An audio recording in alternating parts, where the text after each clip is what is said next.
Comparing OHEBs to Innocent's gold, Innocent is 1,000 gold ahead right now.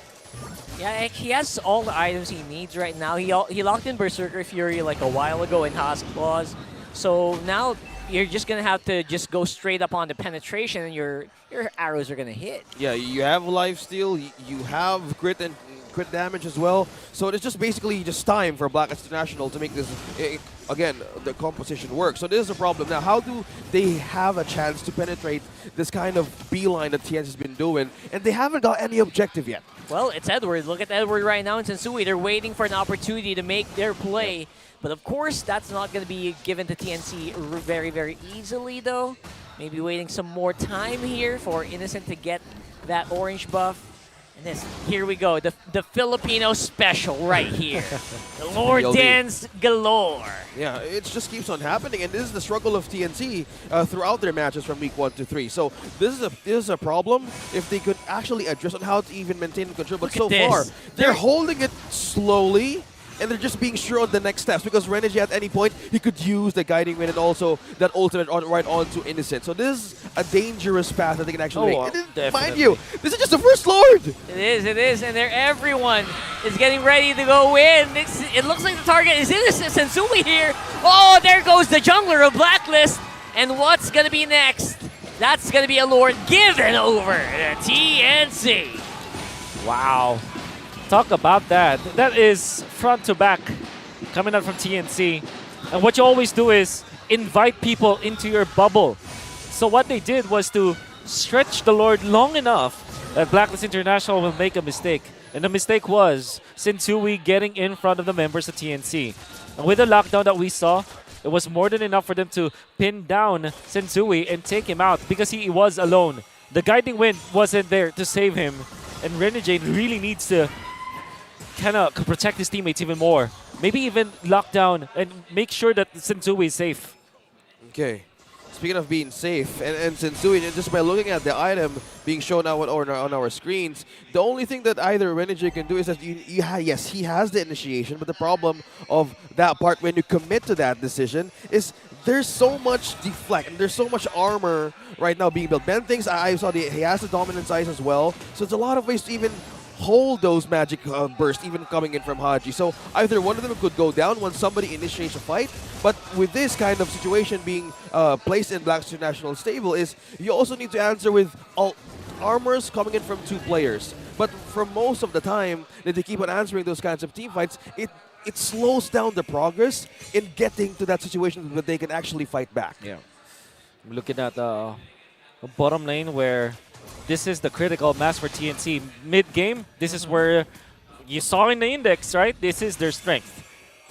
They are very strong right now. This is exactly what we're talking about, though. That part 1 is already complete for TNC. Normally very, very strong in the early game, almost against any team. And now, like you both said, just close it. Yeah. Just close the game. Close the game. That's all you need to do right now. Oh, yeah. Speaking of closing the game, that's one thing also that we've been looking for the progress of TNC, because how do you hold this? And you're up against Blacklist International. Yeah. If they saw an opportunity to turn things around, especially with those small windows of mistakes that TNC could make, despite the lead of 5.5k, they actually could make it happen. But that counts if they have the right initiation for NJ and also for Edward. We've seen Edward do a lot of good things with this Arlet, and with the items seen on our screens, could this progress make a difference, especially in mid-game Wolf? Massive difference, because the what really separates Innocent now from the Claude, from OHEB, is a complete item, and that is actually Wind of Nature, which is so important at this state of the game. Lord will be spawning in 22 seconds, and TNC, we mentioned that they are very strong, like composition-wise, in this stage of the game. The fact that Innocent has the Wind of Nature, where OHEB doesn't, that is going to be a big problem for them. And we know Innocent loves that Wind of Nature, if you know what I mean. Oh, yeah. Anyway, right now, Renegade! He's getting pinned down. That's a lot of people, but of course, Look at the distance. Of course. Look how long we can actually escape. a possible Ridiculous. takedown. I miss Matilda. I miss Matilda. That's all I can say. We could use it back again in our RGs, bro. Yeah. It's just so good to see how the Matilda is so effective. But in this kinds of team fights, TNC is doing a lot of great starts for these lore dances. No circling eagle yet, so that means Blacklist can't really engage. It comes up right now. But will they be ready? Again, they have some waves to clear here on mid and top, or bottom rather. But it looks like the zone is just so good no more here final slash. for TNC. That's a big ticket ultimate being used already. I don't know if they can make this though. Oh, Flicker. look at that. That's a flicker penalty zone here by Hesu. Will Blacklist capitalize? It looks like they will. They find Hesu. Sensui to be forcing the flicker off of Innocent, and there it goes. It's mayhem, everybody! And who's going to be on top? It looks like Blacklist, who seem to be very, very much ready still to fight back. And with everything that happened, I think Edward already has the skill again. Yep, he has the ultimate up now. Oh man, this could be big for Blacklist. They get this. Okay, with that window, with that mistake that they burned out a resource out of Hesu, he did the flicker, he did the penalty zone, and look how Blacklist responded right away. They lost the ultimate of Edward, but this is how they do things. They are answering damage by OHEBs now. We saw the build-up, but can it be an answer? Because TNC, they have good ways to sustain, yes, but if they will commit those kinds of small windows, that's where Black International strikes right away. Yeah, if you're talking about windows, they have a window right now where Hesu does not have. another miss. Oh, another miss for Edward. What the heck? There it is. Everyone from TNC knows what's up. And Sensui goes for the steal. No way. No way. A classic. What a, Oh my goodness. what a Chad. Class S beast. That's Sensui. That's Sensui. And That's how you steal. Everything seems dire for Blacklist International. All he needed to do, pop the heavy spin, be patient, get the retribution, and get your consolation prize, TNC. Consolation prize. Mind you, That's actually right. to commit those kinds of plays, we see this wonders in Sensui. It takes a lot of precision as well as, again, precise landing on those takes, especially on the Lord. And commending Sensui on how he actually made that work, but a lot of resources slowly being taken by Blacklist International. And slowly they want to keep stealing camps here. That's true. Sensui not super afraid here with the sustain that you get from the Matilda. You saw the healing that comes out as well because of the favor. Right here is, of course, the moment that maybe OHEB can kind of flex his damage a little bit, but not quite there yet. Oh, speaking of being there, slowly Haji building up a lot of a major pickup item. A Bentix! knockup bell The from flicker Bentix. in. Oh my goodness, and the follow-up from Sensui. Sorry, Hesu rather. Oh, Haji! Oh, Haji though. Haji was the big difference maker there. Unbelievable response here from Blacklist while all of that's happening as well. The Lord going straight for the base. TNC's panicking. My goodness! They got OHEB! They got OHEB. That forces him to back off. BMI was there to secure him. But man, oh man, TNC's heart rate jumped from 100 to 180 there for sure. Oh no. Haji with the flicker, and just to, as you know it, the gold lead of TNC just dropped to 400, and the Lord was marching no more defense onto the mid lane. Blacklist and all the Yangs are present to take down more of TNC's base defenses. There it is.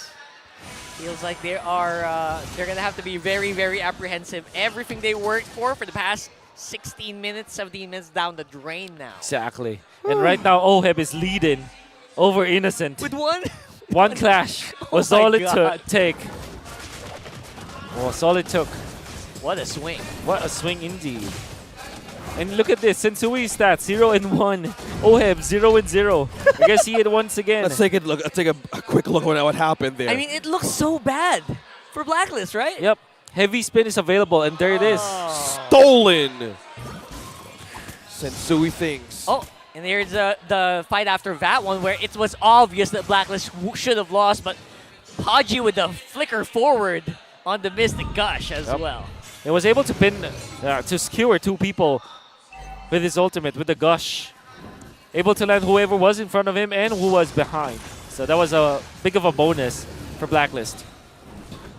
This is just the question now of TNC. this is the thing that we're trying to put on the table. How do you close the game and you're up against Blacklist International? Those kinds of mistakes should not happen, but in terms of miscalculation, it's just completely Blacklist doing all the work. And how they managed to use a resource out of TNC, it's doing wonders for. Look at that! Oh, final slash! He was waiting for the perfect final slash, and I think he found it by catching off Ben Fings. Now, there's no solid front line for TNC except for Hesu, who does not really have a way to engage. He's low on health. He can't go in, but he goes for it anyway. Waiting on the wings. That's Oheb, but he misses on the mark. Oheb basically finished off the HP bars of the remaining TNC members. And that might be all she wrote. A late game for Blacklist just kicked in. Oh! Innocent. Oh, no. Edward, my goodness. Ah, beautiful. And there goes TNC, a 5-man wipeout. Recalls on the base, minions pushing in, and this just might be it for game number 1. Their chance of turning things around, and they clutch back. Blacklist International. And this winning moment is brought to you by our official sponsor, FWD Life Insurance. And that is a late game insurance by the horse. 100%, 100%. Man, oh man, if there was any doubt about what Blacklist had planned here, it looked like they had everything planned out. There were so many misses as well from final slashes from Edward, but the rest of the team made up for that. It kind of makes me feel that maybe TNC's resolve is easily shattered whenever they make a, there's some misfortune that is happening to them. And why do I say that? Because you saw in that game that they were already leading. Even after Sensui stole the Lord, they were still leading by 5,000 gold, and they can just shrug it off. But right after losing that fight, or even that Lord, you saw that they made a couple of, a chain of bad decisions afterwards. They left the Lord hanging in the bottom lane, they lost some of their members, and they frantically lost the Lord dance with equal to no contention at all. Their resolve was destroyed just after losing the Lord. By the glimpse of silver lining, Blacklist found a way by the clutch of the take, even from the Lord. Right now, you have the opportunity to purchase your weekly Diamond Pass and enjoy a Diamond rebate of 455%. That's big. You can claim 100 diamonds on the day of your purchase and another 120 by logging in for the next 6 days. And if you're worried about missing the rewards, there is going to be a claim button. Just log into the game every day. There's a Layla savings box where you will automatically save them for you. Besides, item rewards are worth over 280 diamonds. So, what are you waiting for, man? Just get it. The offer is just too good to miss. Just unlock the pass and enjoy the benefits now. And the bonus, by the way, the Neo Beast some premium supply thing is ongoing. So if you activate the weekly pass right now, you get additional stuff for Neo Beast. That's good. That's good. Wow, life hacks from Rockhart. Yeah. You have a good Spend money because you don't have much. Yeah, live That's life. not true for you. Yeah, also, you gotta live while you're young, man. Yeah. YOLO. You gotta save as much as you can, but also enjoy life. Yeah, enjoy your life. Whatever it is, live the moment. That's why we have FWD. The combined network of the people in the left from your screen, No. from my right, Excuse me. is so much. That's all I can say. You'd be surprised. But You'll be now, surprised. but that game, you little gentlemen, Right here. that it's was actually just to so the far much. Yeah. left of your screen to our far right. Yeah, Blacklist International had No, that's so you. We're much. talking about you. No, it's you, bro. It's you. No. It's just you. No, it's Blacklist, man. It's Blacklist. Anyway. But that was just completely the window of the code to take even in the late game. Wolf, I have a lot of things to say about this. Can you break this down and what happened to Blacklist taking that game from TNC? We did see that the late game was actually favoring the side of Blacklist International when we looked at their index. And that's exactly what we saw. But the MVP of this game, we said that maybe the Akai on Sensui does not look good in this patch. It didn't in the first few minutes, but in the moments that mattered so much, when it all mattered the most, he made the right call and made the right decision. Going in for the concussive blast, which actually allowed him to clear out some of the lanes faster, but most importantly, that retribution being on point during the most important moment for the side of Blacklist International, he was able to salvage the team. And the thing is, it wasn't even that big of a play surely you stole the Lord and you delay the game, and TNC still has the lead by that moment.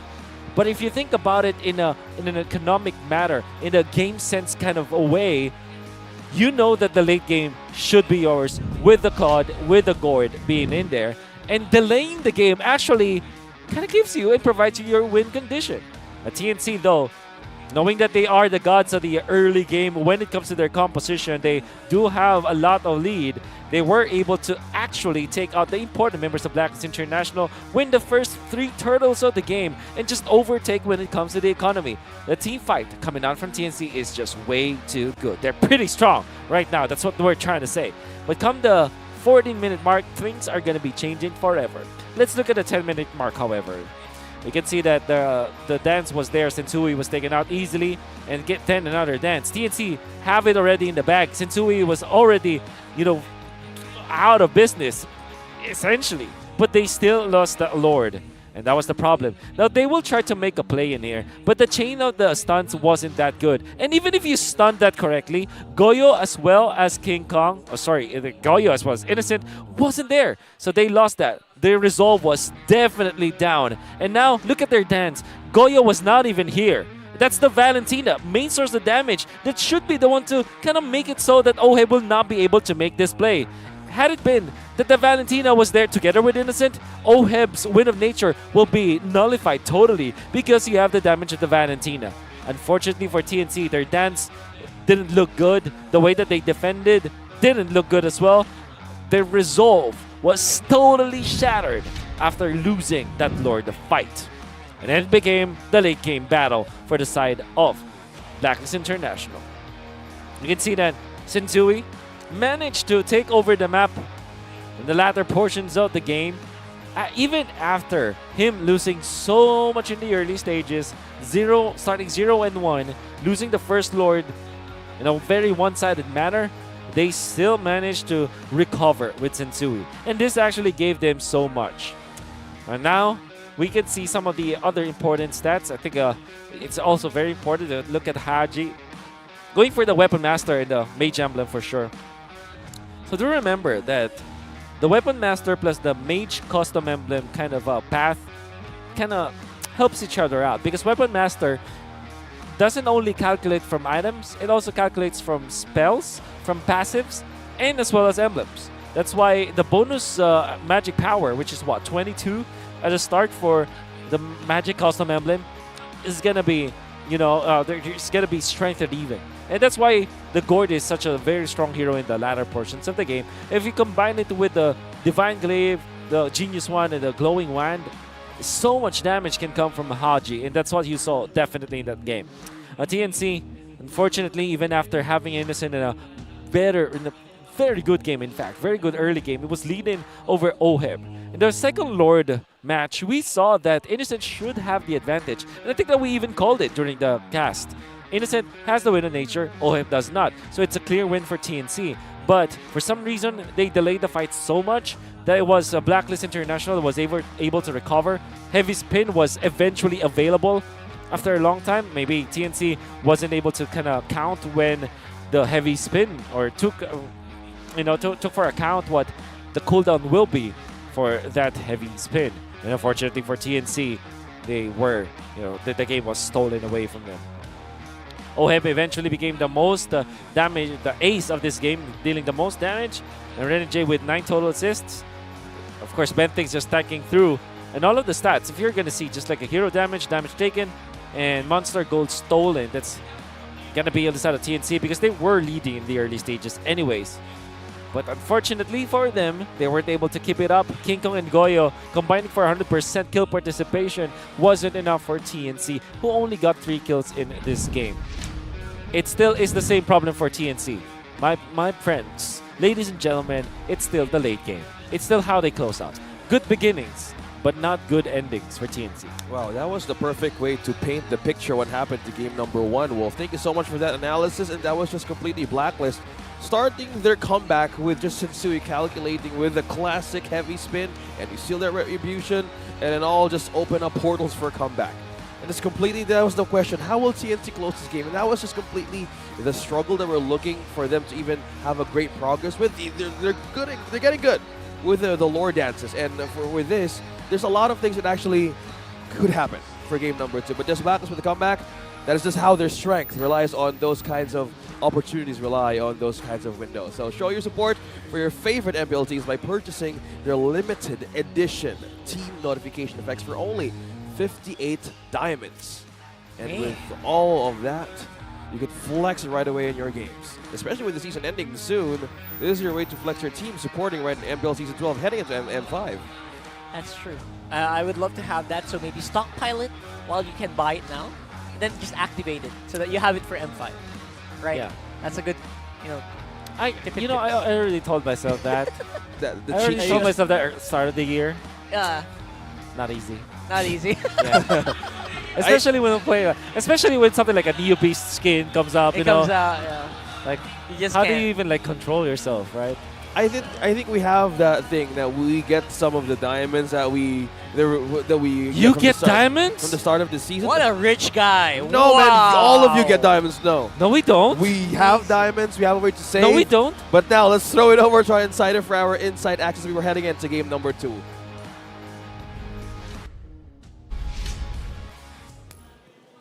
Maraming salamat, casters. Kasama ko ngayon ang mga beautiful correspondents ng team ng Blacklist International and ng TNC Pro Team. Magpapakilala muna sila sa inyo. Unahin natin sa Blacklist. Hi guys, I'm Danica Suazo, your official team correspondent of Blacklist International. Yun, alright. Alright, wow, okay. Medyo napagod lang sila sa game 1, of course. And for TNC Pro Team? Hello everyone, I'm Jay Rich, the recent co-correspondent for TNC Pro Team. So si Jay Rish. Tama? Jay Rish. Pronunciation. Ayan, may fans ka doon? May fans ka doon? Ayan, si Jay Rish at saka si Danica. So kanina nakita naman natin nagkasagutan si Butters at saka si Miko. Pero sila hindi naman sagutan to. More on anong kailangan. Kasi shy type muna sila sa isa't isa. Umpisa pa lang. Pero unahin natin si Danica. Danica, kumusta ba ang magiging correspondent ng Blacklist International? Actually, sobrang masaya kasi yung iba naman sa members, ka-close ko na din. Pero, so si Sensui bago pa lang. So, mas nakikita ko yung sa behind the scenes, like yung mga, kung paano sila sa bago maglaro.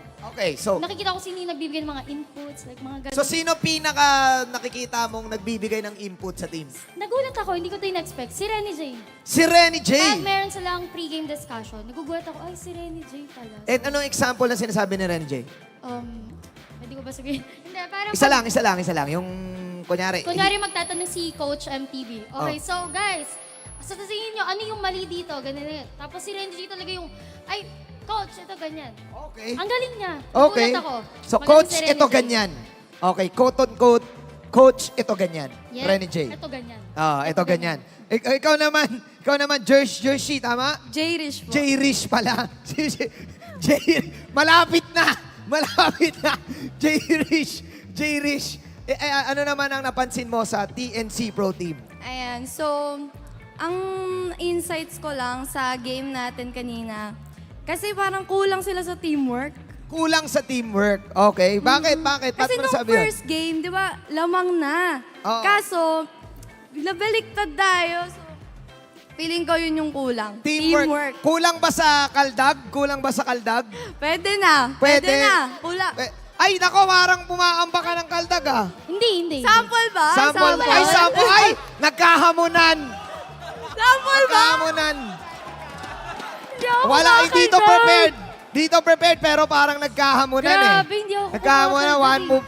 Parang Kasi hindi walang ka ready ah. Hindi ka ready ah. Parang hindi pang dancer yung outfit ko. Feeling ko dapat yung host muna.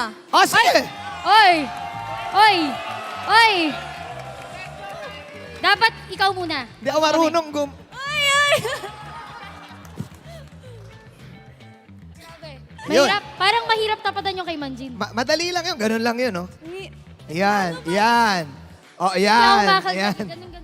Yan, alright. Actually, yung mga kaldag ay iwan na natin sa players. Pero gusto kong tanungin ang bawat correspondent natin, ano ba ang kailangan ng Blacklist International? Currently, they're trying to get the upper bracket. They're trying to get the top seed. Ano pa ba ang kailangan sa team na to para sa mga doubters nila?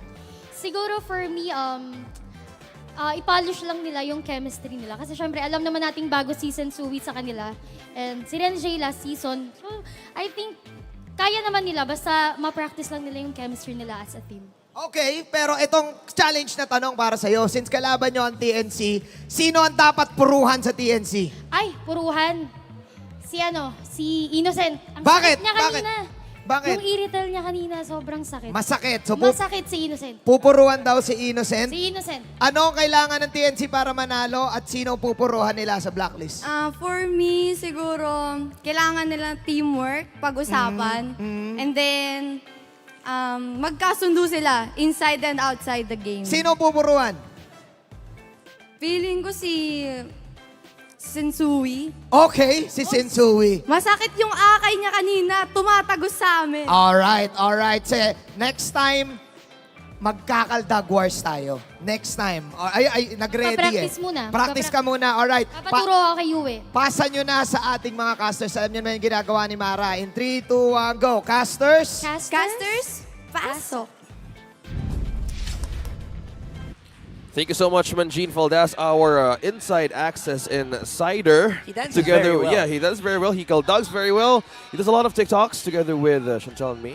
So to go back on the context of what happened in that interview, they were talking about ways on how Black International could bounce back, something could be better, and for TNC, what was the struggles. For the side of Black International, Danica said that they wanted the chemistry to even work because of the new patch, even for the new season. But one thing also that gave him a hard time was Innocent in the Irithel. Regardless how they have agilities in their emblems back in game number 1, it was still a struggle for the Irithel. And it was just the focus of the marksman picks that was just beneficial for the side of TNC. Because, mind you, that was Claude for Black International. And Wolf mentioned you would need to have a really good harvest time for this hero to work. Harvest time. Harvest time, just like what Francis does with his Money. money Yes. and the farms, literal. Just rake in the gold from Yep. your investments. Wow. That is just how Wolf does it. Nah. Wish I could answer, but no. I So, you know what? I think Lies. they were right when they said, you know what, Blacklist still has to kind of work on it because save for some mistakes by TNC, it looked like they had the game. Not gonna lie, it Yep. looked like they had a good. Yeah, man. They just needed a few more moves. If Yeah. you're talking about dance moves, they needed a little bit to clean that out. I think it was their spirits actually. Like, okay, so technically speaking, their positioning in the second lord, like after, it was the even lord, right? Goyo not being there is very sus to me, Ooh. because imagine if it was something else, like who was their explain? Maybe if it was, Teresa's pretty slow. Well, maybe someone else, right? That can clear out that lane. But it was Goyo that actually was designated to clear out the top lane, which is weird. Because if you combine both Innocent and Goyo, they can really shut down Oheb. Because even if Oheb pops the wind of nature, just go for skill 1, skill 2 combo for Valentina, you're A-okay. Alright, so I think the way that it was built for TNC should be, their fundamentals are there. That's what I'm trying to say. But when they lost that Lord, every single fundamental belief that they have or theories that they had, it went down the drain. They crumbled afterwards. It's like they lost heart or They something. lost heart, Yeah. definitely. The start of the early game, the gold, and that was a good point that Wolf saw in that clash, because if they could see ways to even turn things around for the back line of Black International strength, I think that was one way to think that are they out of position? Were they miscommunicating the fact that who could address the problem in terms of damage? Because the EXP lane, Hesu, Yes. could really do more with the Terizla, and with at some points, ultimates of the Terizla the penalty zone was burned down with no setups, no follow-ups. Exactly. I think my understanding of it is just all I can say about that is that they autopilot afterwards. Yeah, that's Autopiloted afterwards. that's such a pro player thing to say, Yeah. isn't it? It is, because what happens after losing that first Lord is that all of the things that they planned out, them trying to proactively make the plays, because that's what they were doing, right? In the first few minutes of the game, they were proactively making the plays Yep. so that TNC will be put in a Blacklist International will be put in a bad spot. Anyways, here we are, first phases of the draft. Okay, are they gonna be going for the Matilda? Because it should be the Matilda, right? Maybe it's their time to shine, isn't it? They Should be can Matilda. not change what's completely broken, and then with this is an opportunity for TNT to actually use the patch to their advantage. We know Bentings uses more of the Franco, uses more of the There it Minotaur, is. but yes, we see Bentings fly Okay. in game number 2. So Matilda. So slowly, this is their first strength in this draft. This is what I was expecting maybe Benfings to do in game 1. I was expecting him to go for these really hard-hitting healing heroes, maximize these new items to his advantage, and keep Innocent's uptime up. So that you can just keep dishing out damage. Yeah. But somehow, we saw Minotaur obviously still has some heal, but it's just not as good Yeah. as the shielding that you get from a Matilda. Okay, so do you answer with Edith? Yeah, Edith or Akai? Well, you know that Blacklist likes picking up heroes when it's Yeah. successful, and it is indeed the Akai. To go with the Valentina this time, I like the Valentina because you saw how Goyo was effective in the early stages with this Valentina copying the Akai so that he will have 2 dashes to go with it. So I And think it that's was so that's a good one. for the Valentina as well. Also copies the Circling Eagle, by the way, earlier. It was so good. Yeah. You have best of both worlds here, and the return of awesomeness with Akai back in Sensui. Yeah. I say in even late game, and even chances of Yeah. just doing clutches, Yeah. this is a great way to answer one of the problems. I think you now pick up the Earthal now for TNC. As it is a go. strong hero still. Then we're going to be looking for a jungler now to match with this Makai. Yeah, maybe they just go back to the Martis. But honestly, there is that Barrett's potential, but that might not be like the first 3 picks. That could be in the last pick. So it is indeed the Edith. But instead of the Earthal, they went in for the carry, which also is a good hero going up against the Akai anyways. Yeah, the Irithel effective on the EXP, effective on the roam, and paired up with this carry. So Innocent could actually would need more time. Not as bad as the Claude, but with the presence of the Edith being present all around the map. This is a great way to start their early game with Matilda being present. This is just a great start for their own composition. They could just Yeah. easily pull in, pull one out. Ooh. It's just completely just a rinse and repeat. Okay, heal man. Rafaela, no Heal man! more hitman for this day, for this game. Renegade turns into the heel man. Crowd goes wild as well. They Yep. know what's up. They know this is something. There's a lot of supporting already from, of course, the Matilda. But so far, what are we going to be looking for? Looking at pickoffs, definitely for or ISO for Blacklist International. That's what they need to look for. And also burst, because they need that. When now you have the Akai as well as the Rafaela, you have solid stuns, right? AoE stuns. What you need to couple with that is the burst. So that's what they need to. That's really what they only need to do in close out now. So maybe they go Brody actually as their choice of marksman. Yeah, and to think that that is one way to just dish out damage. I would just like to commend the production for just having that mid-draft index, and also the man behind this index, because it gives us so much information and Who even was the man prediction. behind the index? I hope I could meet him one day, because it gave us so much chance on how this good draft could go. Man. With the right record, with the banning out of the Kadita, and Wolf was mentioning how is the isolation present for Blacklist, and completely they just take out a Kadita. So easy to read the draft because of that. Man, I hope he got paid well. Yeah, man. I hope to meet him one day and shake his hand. Yeah? I heard it was free, and I believe that when a certain Francis comes back to the Philippines, I hope that he invests in this venture. It Yeah. looks like a profitable venture. Does it? It does. Then Yeah. maybe Francis will come in, right? Yeah, who knows, right? Who knows? This is like the future of the Wolf Index. You helped this kinds of even the watchers, even the viewers, even the teams is actually, oh, this is the draft is going, and Wait. it gives an easy understanding on how the pro players think. You didn't read right. It said draft index. It didn't say wolf index. Yeah, draft index. Right. I was Freudian slip. yeah, and it's just by being the alpha information, and we have it on our screens. What? Amazing. Alpha. The Alpha information. Okay. Just being first in everything. And you Okay. get it in MPL Philippines. All right. The home of the strongest MLBB players in the world. Yep. Apparently, we're the home of the best casters and analysts as well. I would right? say so. No, just kidding. We're Hopefully we just, don't get Kudos to replaced that. by AI. Amazing production, amazing people behind We're only this. saying this, guys, because we recently just saw that there's the AI replacing casters now. AI casters. Come Do you, on. you guys like AI casters? They're doing that in some sports, I think. Yeah. We live in a growing age of technology, so Yeah. Yeah. there's a lot of things are possible. But with this, even by just the draft, it takes a lot of science, specifics, numbers. Alright. But Oh. with Edward choosing the Paquito, I love he this. is back! Man. The burst.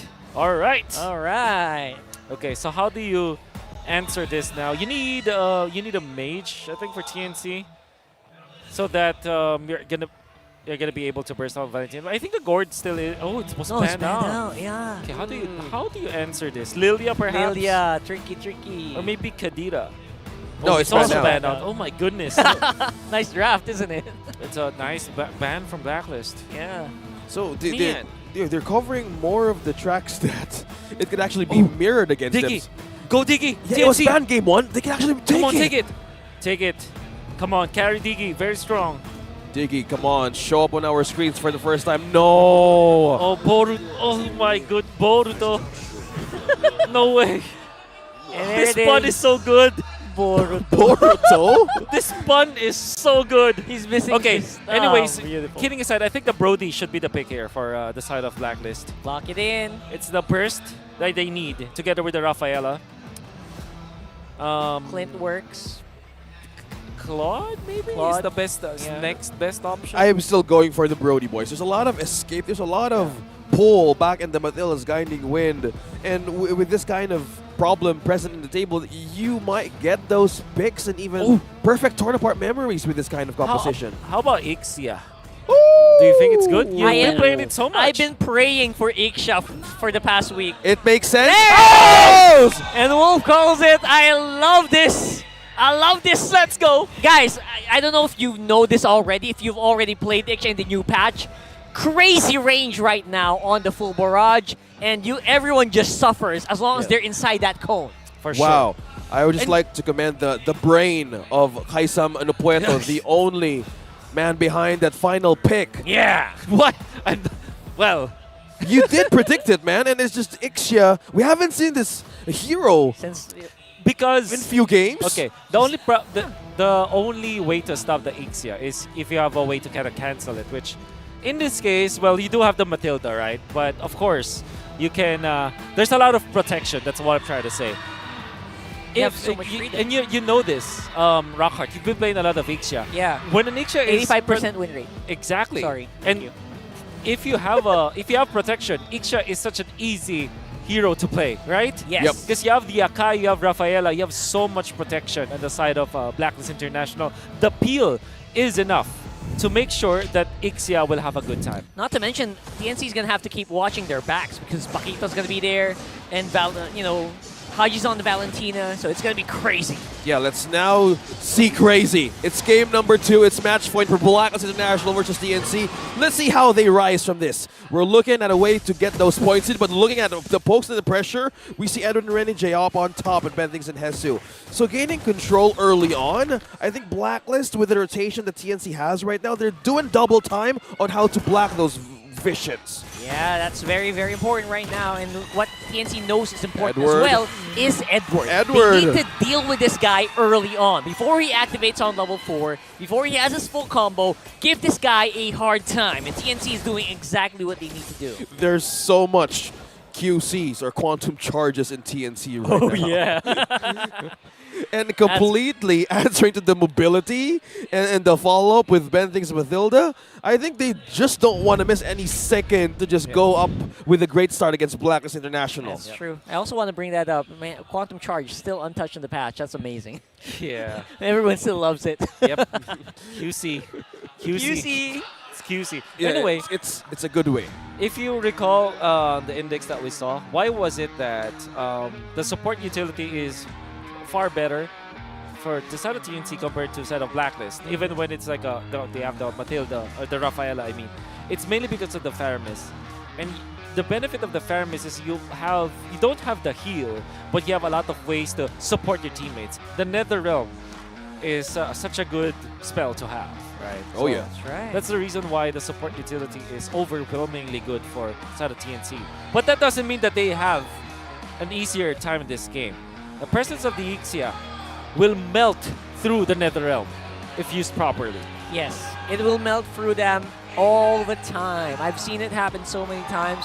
And, You're on the giving end, right? Yes, I'm on the Yeah. giving end. It's very conditional to keep everyone there. You need to have such good teammates. That's all I'm going to say. You need excellent execution, maximum CC, and something to make sure that you're safe. Matilda's actually great, but the problem is TNC has that. So maybe they're... Right my God. away! Straight up. Haji's the first one to go, and TNC finally getting a first blood.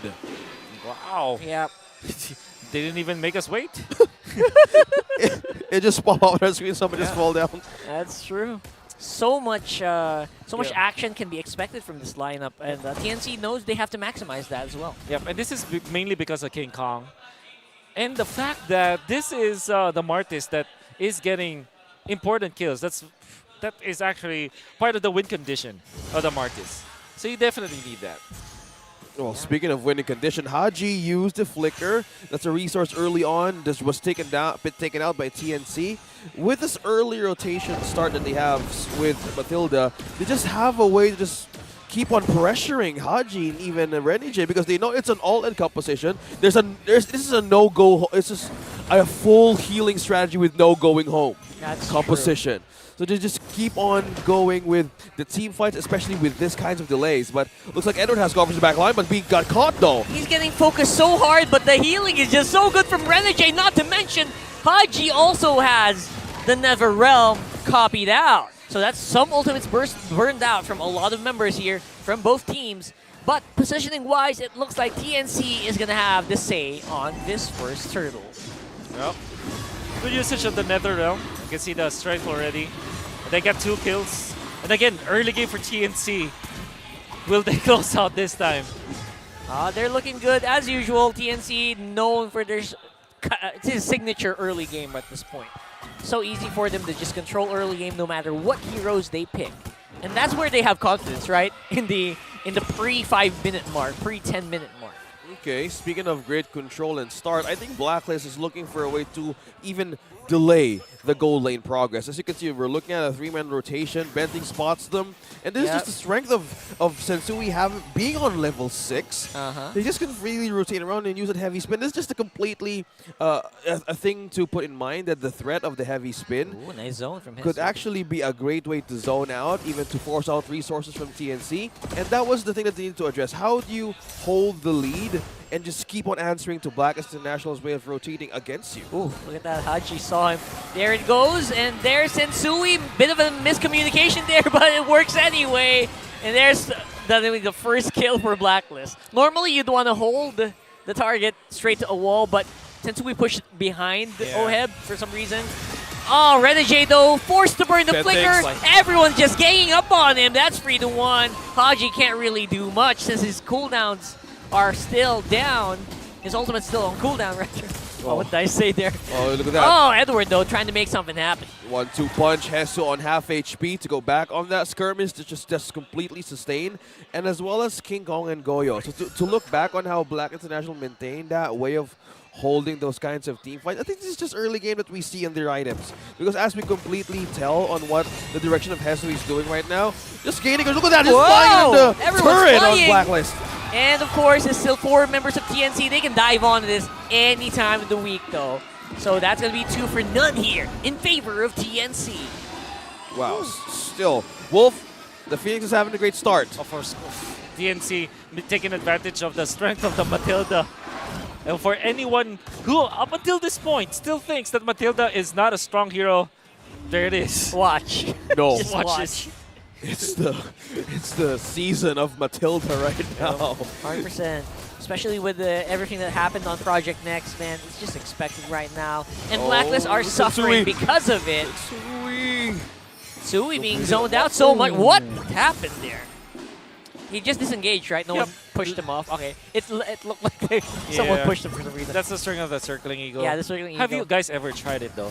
Have The you what? ever like the circling eagle? I haven't personally used Matilda yet. It's ridiculous. I've It's been on like- Iksha only. It's literally being. Yeah.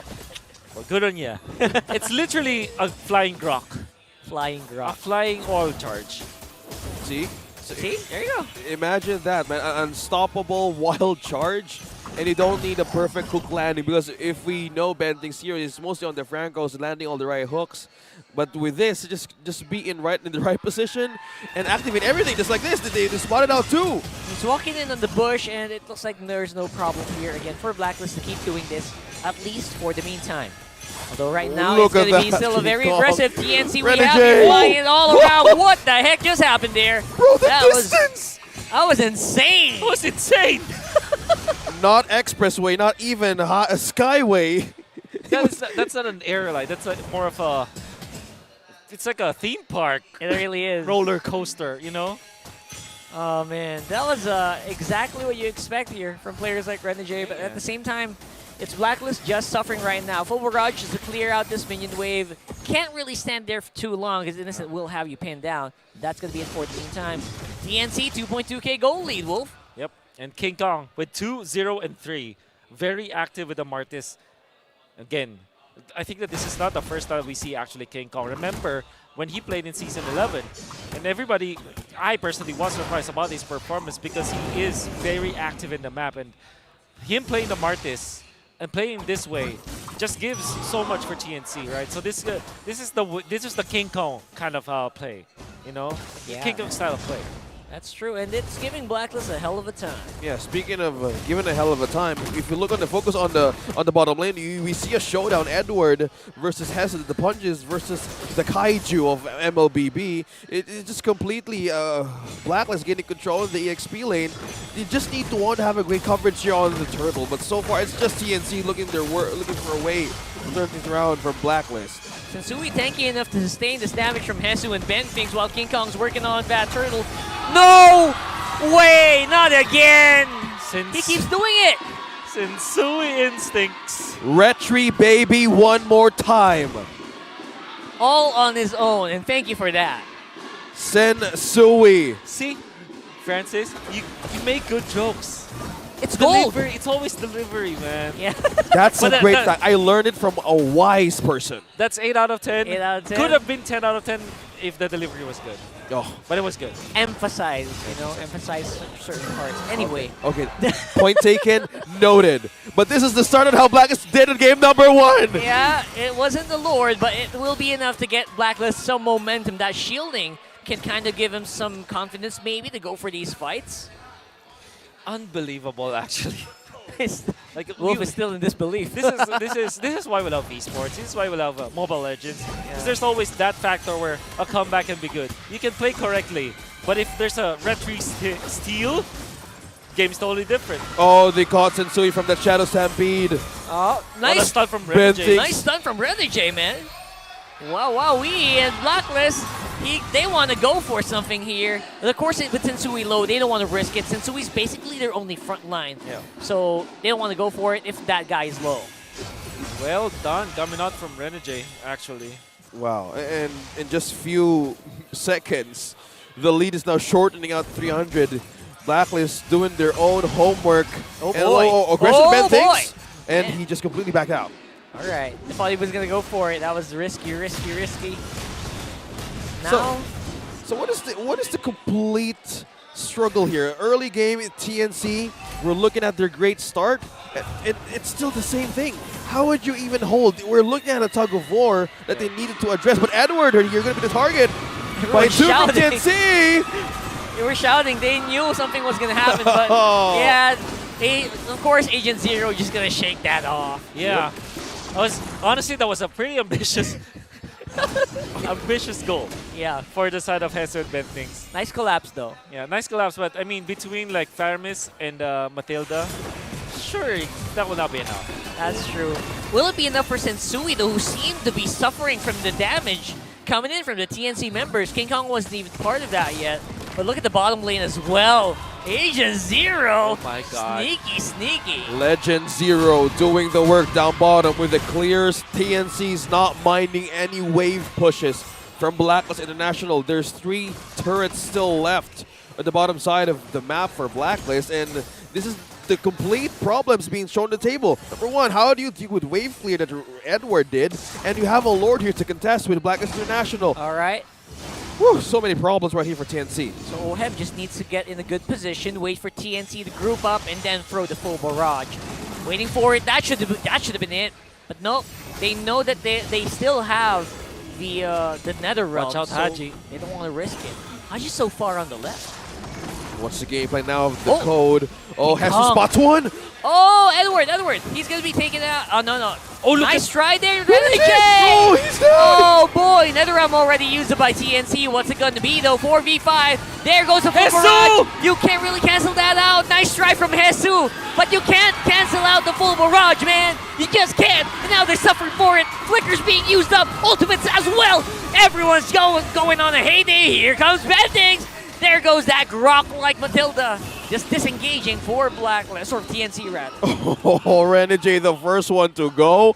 And TNC with the initiation of Hesu and the hold of Hesu using the Onward and Earth Shatter totally bought time. And Ben thinks with the hold in the mid lane turret, their defense is still standing.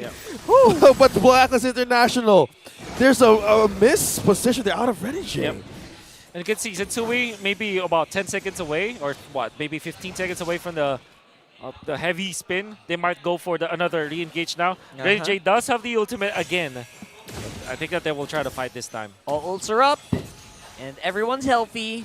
Will this be it? Bottom lane, they're trying to defend, so Innocent's not in a position to do this. I wonder if Blacklist knows that. Yeah. And just by looking at the damage they will know it right now. Oh, someone got spotted, Ben thinks. Jesus there. They can go for the Hesu's suplex there. play. Hesu down We need a bottom. camera on Edward, there, Edward. but- Camera there. The Lord is going to be the one that they're going to fight Edward! against. King Kong's trying really, really hard, pushing him back. That's Blacklist with the Lord. Edward with the sacrifice play to pull 2 people from TNC down bottom. Totally worthy of a trade, but TNC is answering more of the Blacklist is trying to reap right now in mid-game, and slowly they're gaining more on the gold as well. Woo. Gonna be the wind of nature picked up by Innocent, who's walking in front of the members of Blacklist, but he was actually saved by Bentings. As easy as that. Oh, risky. Still going to be there. Again, they have enough firepower to deal with this Lord right now. So, no problem for TNC. Sensui, though, trying to make something happen. See if he has the heavy spin ready. Does not have it yet. Okay, it's just pressure onto TNC. Blacklist is just doing a lot of cover from their own camp. This is one way of just depleting what TNC lost. Oh, Whoa! heavy spin. Right onto the turret, Rockhard. Going for Goyo. There's no NetherRealm used. Oh, that is big. That is big right now. Oh, there it is. There, this is exactly what we were talking about. Where is the TNC we saw before the 10-minute mark? Man, They're falling apart, man. they're falling apart. It's like a reverse Omega timers. Reverse Omega timers. It's a TNC timers. They need to fix this. We are already in the midterms of MPL. Yeah. And if they, whatever the result will be of this match that they have, they really clearly have to correct that part of their gameplay, because that is what really looked to be the problem for TNC. It's the way they finish. Yeah. Great start all the time. Yeah. Speaking of great starts, you'd have great endings. Did he got it? He got it. Oh, He got it. Sensui, man. Oh my goodness. In his debut back in Season Oh 10, my. he's been doing the same thing, and that is mastery, consistency, commending how he just keeps on doing it with a stolen purple against TNC. I think he has a record of retributions as well. So There should be. yeah, there should be like a record where I think he got the most retries out of it. So interestingly enough, this Sensui in his form, just can't talk enough about this kid. Yeah. And with this, the problem right now is TNC is completely struggling. How will they even get a takedown from Blacklist International? Is the damage department now activated for TNC this time around, Wolf? Because so far, it's just Renegade is not. It's keeping everybody from going home with a heal. The damage is there for one hero at a time. AoE, definitely not. Because this is the weakness of the carry. They're strong in the late game, 1v1. But when you talk about like a team fight kind of perspective, it's not going to be enough. Especially because you have OHEB with the barrage. And as Rockhard said, it will not be cancelled. It will be stopped for a bit. Like if you stun up the Ixia, Yeah, he can't attack. He can't attack, but come on, you're not stopping the barrage. That's true. It's a conical real-world manipulation. There's also a question I haven't seen yet, an interaction where if you get Netherrealm while using full barrage, will it get deactivated once you get stunned by the mini stun when Netherrealm You runs should out? be. You should be. Yeah. That's something I want to see later. 'Cause Let's try that, Rockhard. Even because I tried, like even when you have the Diggy, it does not stop the Netherrealm stun. Oh, Yeah. all right, all right. You know what's not stopping Blacklist International? Edwards just pushing up top, and Hesu just holding him in. Look at the control of the TNC and Blacklist has right now. Are they even willing to leave the base open for Edward, or will they contest this Lord? They're split right now, and then there's just no other way around it. Yeah, as Wolf mentioned, AoE needs a little bit more time to even pop up for a Blacklist, and they're really contesting this one against TNC. Oh, Innocent already popped the ultimate, and Blacklist, they know it. Now it's a 5-man. They're back on Ube form here, baby. And right now, Edward have B on the side. There goes another Netherrealm! Oh my goodness, but Goyo, I don't think it's gonna be enough. Oheb just waiting in the wings there with the Barrage! and that's gonna be him going down. It's 4v5 again. Renegade. And here we go. Will it be clutch? King Kong does it. He gets a clutch and he gets a kill on the Renegade as well. Finally, an objective secured, Oh! but keeps on happening. Barrage hitting down, Sensui takes the fall. Innocent gets the kill, and TNC's going forward. They've gone mad. They activated Innocent with a double, taking down Haji, and from there, that's a 3-man down for Blacklist International. Is this the thing? Is this the silver lining of TNC right now, Wolf? 100%. What a play coming out from the TNC. They stole the Lord, and then Hesu reserved his flicker. So he's able to catch up on one more member. That was actually Sensui that they took out. Fortunately for Blacklist, still have OHEB. And there's the clear out. And they There defend. it is. Oh my goodness, the damage is real, but again, it's going to be still very, very safe for TNC to Yes, do so. this. They have the Netherrealm, and they're using it very, very well from Goyo. The Lord. And there it goes. Lord's also present, which means Innocent. damage is going to come in, and that's going to be a 1-1. We got a game number 3 for the day. And that winning moment is brought to you by our official sponsor, FWD Rise Insurance. The Phoenix finally got a point against Blacklist International. And for the first time of the day in the third series, we're heading to game number 3. It has been a long time since they won a game. And what's up against Blacklist International when we thought that Blacklist International already is winning the game? They have found an opening. Big props to Hesu with that flicker play, but also, of course, King Kong finally redeeming himself. He was stolen. The Lord was stolen away from him in game number 1, but this time he's the one stealing it. Yeah, it worked so well, especially when you see this momentum that TNC has. When they have that fire burning, they seem very good at the team fights. They seem nigh unstoppable. From what I saw there, man, they have completely shortened the mistakes what happened to game number 1. And with the advantage of Mathilda in the hands of Ben Things, he just roams around freely and safe everybody. Regardless of Rafaela, but the Mathilda is just completely on top of everybody's game right now. FWD Life Insurance is the official insurer of Mpl-Ph Season 12 and the epic adventure of life. FWT is your expert wingman. Celebrate your victories and celebrate living with FWT. And that is TNC Pro Team celebrating a win up against the horse. And we're heading to game number 3. The Black Horse. Again, it wasn't really That's right. a perfect. Yeah, correct.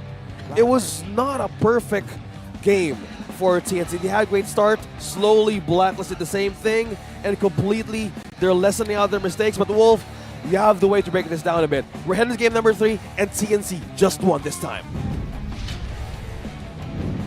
Very important victory for TNC for sure because they are running out of time. And we did say that they need to correct a lot of stuff during the midterms, no matter what the result will be. And part of that is the mid-game as well as their late game. But now we will celebrate with TNC just making it so that they were able to steal that Lord and King Kong was leading the pack.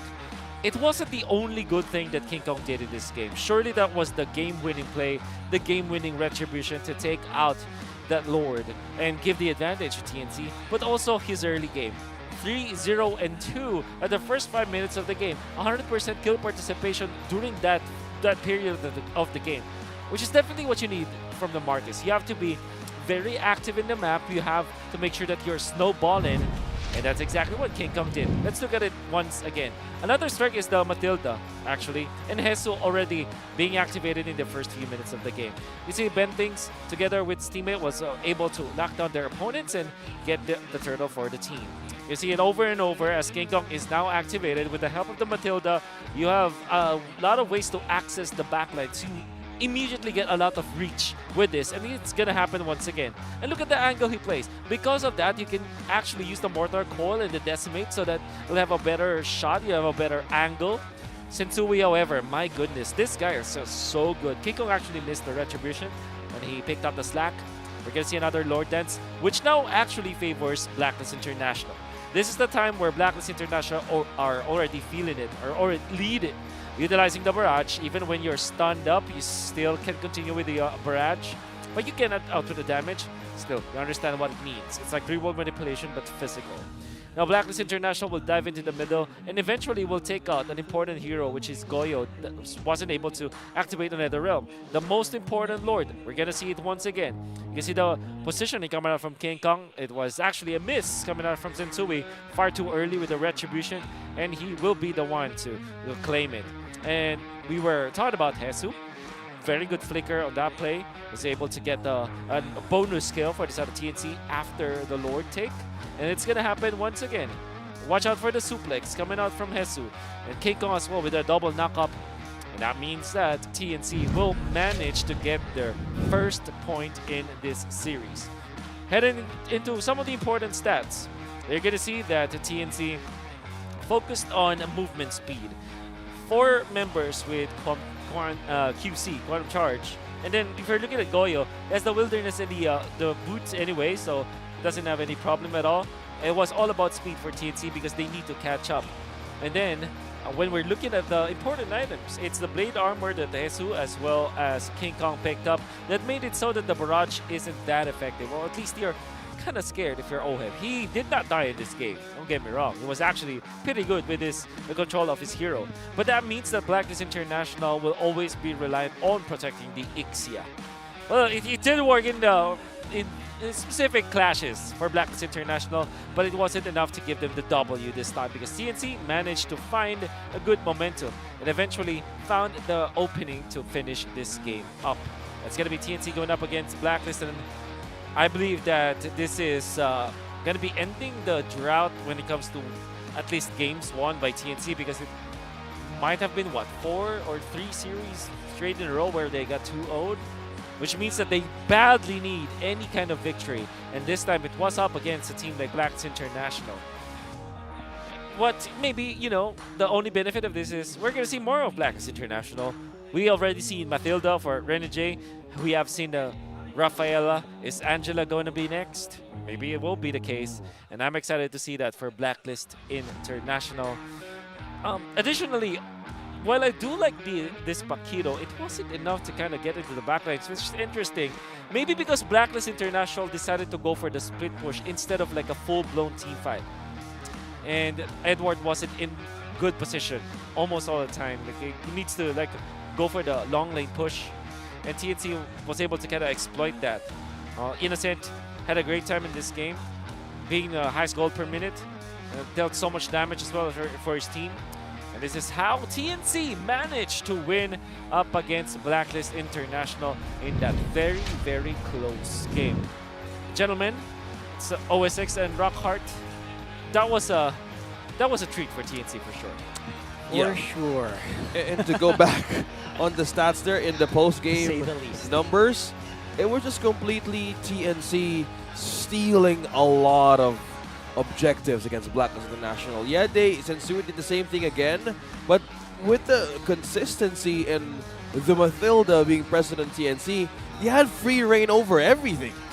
Yeah, so far Matilda has been winning the sides where she's picked. You know, we're not saying anything, but analyze that on your own. What does that mean? So I think Numbers really rarely lie. Yeah, that's right. That's what I So, say. you know, But just the say. Wolf Index doesn't. Oh lie. yeah, for sure. Oh no, the game index doesn't lie. The game draft So, index. Draft index. Draft index. Right.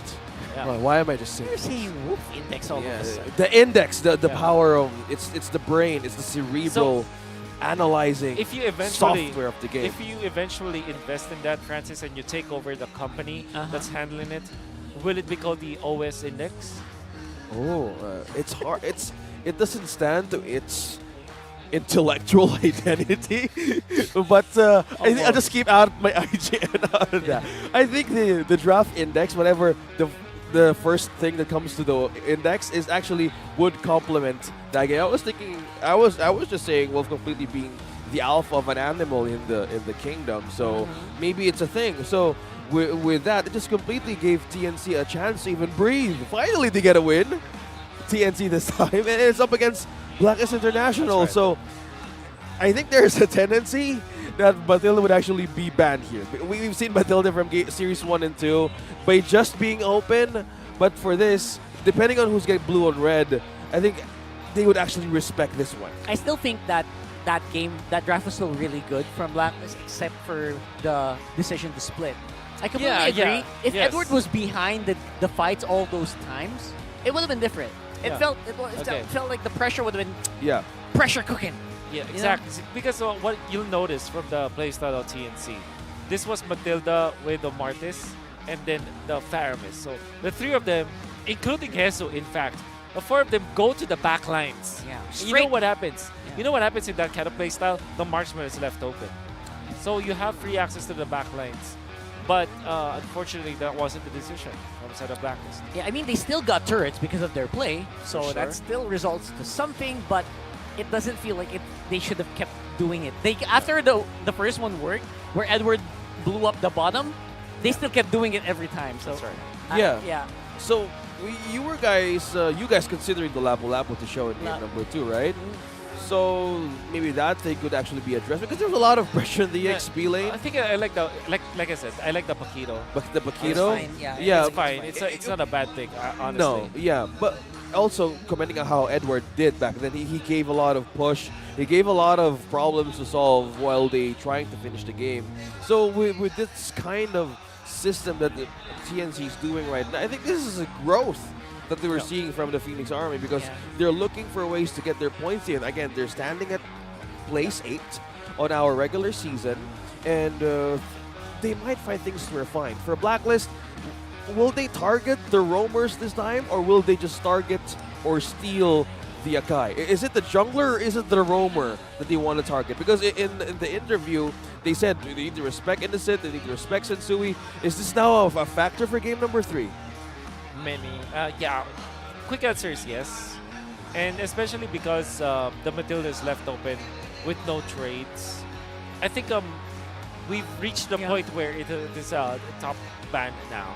So yeah. To answer your question, I think it's focused on the roamers for sure. Okay. Particularly Matilda, actually. Yeah. I think it's just Matilda. It's literally just Yeah. Matilda. Serious. Guys, even this practice day. Matilda. Yeah. By the way, you guys at home, just play it. Yeah. Just try it out again. Looks fun. Especially when you have the MPL skin. I think it's good too. Oh yeah, flexing. Yeah, and speaking of one MPL skin too, the Kadita at some point we were guys thinking about it for Haji, right? In ways that Kadita is nerfed today in the post-patch tournament in week number 3. I think that's one way to answer most of the backlines that Black International was doing in game number 2. Do you think this could be a priority instead of the Gourd? I love the gourd actually.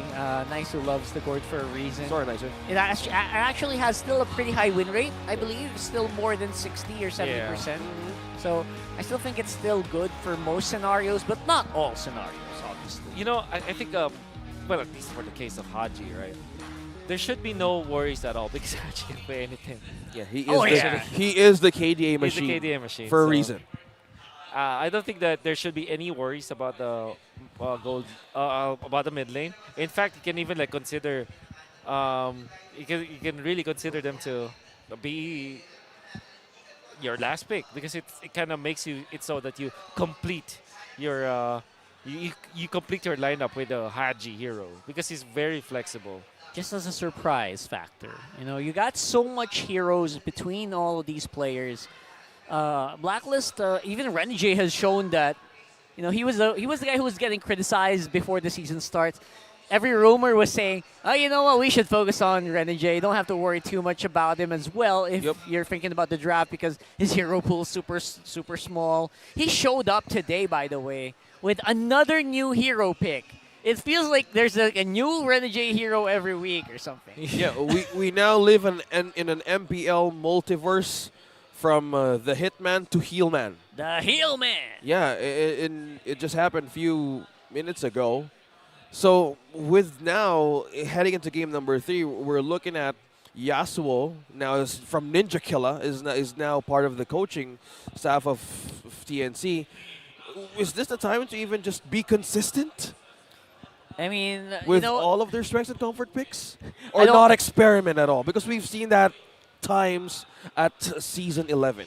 I don't want to talk consistency when I'm talking about TNC because they've been consistent so far in becoming, you know, good early, bad late. So maybe they can be consistent in terms of making sure that they have the right amount of, you know, just the right amount of aggression, you know, scaling as well. They're true. And maybe don't, you know, just keep your heart, keep the fire burning. You know, don't let it get extinguished just because of one mistake, one bad clash, one steal. You know, those are the things that some teams are doing against them rather. Yeah, it's all about the flame. How do you turn on the flame here? And TNC, they're completely doing their cards right because in game number 3, they're now on the second on the other side, which is red side. So they would let Black International prioritize one here. So with the Matilda, with the possibility being respected in the last slots of the first phase of the banning, will they give it up or will they just handle it again in game number 1? It's not good to pick it up. But I will not be surprised if TNC just bans out the Akai, actually. That feels good. That feels really, really on brand. Which is weird, right? Like, yeah. who would have thought that at this age, you know, at this season, you first ban, you first face ban the Akai. When was the last time that happened? Season 9? Season 10? That should be around the SEA Games. SEA Games, right? Right. 2021. Yeah. 2022, actually. That was around season 9, 10, yeah. So it's been a while. And I actually don't mind it because if you're going to go ahead and ban out the comfort here of Sensui, just so that it'll make it hard for him to maybe pull off the retribution with an unfamiliar hero or something that he's not super at home with. I think that's a good point, Rahart, because if in the pre-patch, yes, wow, moment of our again in our week number 3, mostly the fighter meta was really showing with Blacklist International. We haven't seen the assassin picks yet because it's not the identity of Blacklist that we know. But if you squeeze out something different from Sensui, I think that's one way to just take an advantage of the patch that TNC did in game number 2. So they have good respect here for the Fanny. So maybe they're thinking that this could actually might show up, and TNC is just respecting that in game number 3's draft. I think I'm excited to see what the bans will be, So I think I think I will have a remake apparently. So Oh, yeah, we'll that take was. some time. I hope that wasn't. That wasn't a fanny ban. Yeah, Okay. that would have been weird. It was really off. Yeah, I think that was. Yeah. It's good to have a guiding voice here. We have a great analyst, and that's one way to say like, oh, this is not the route of TNC just yet. It's good. I would have been. Maybe that was just a reflex. Yeah. Of some of these players, if they're facing off against people, just ban out that fanny. So yeah. So right now, I believe that we can still think about, I hope they just remake onto the last two bans. I feel like the last ban should still be a jungle ban, to be honest. Yeah, and that's why I think the Akai will be good because if imagine the next set of picks, right? Yep. I thought I You saw for- Lafell right back there. Sorry. Look Wow, at that bro. guy. Yeah. Oh my God. But anyways, Sorry. let's just say you first pick the Matilda on the blue side. If TNC secures the Martis with the Valentina, they have the draft covered for them because with the absence of Baksha, Fredrin, and Akai, what else do you get from the jungle to match up with the Martis? Very few options afterwards. So I think that should be a good choice for the side of TNC.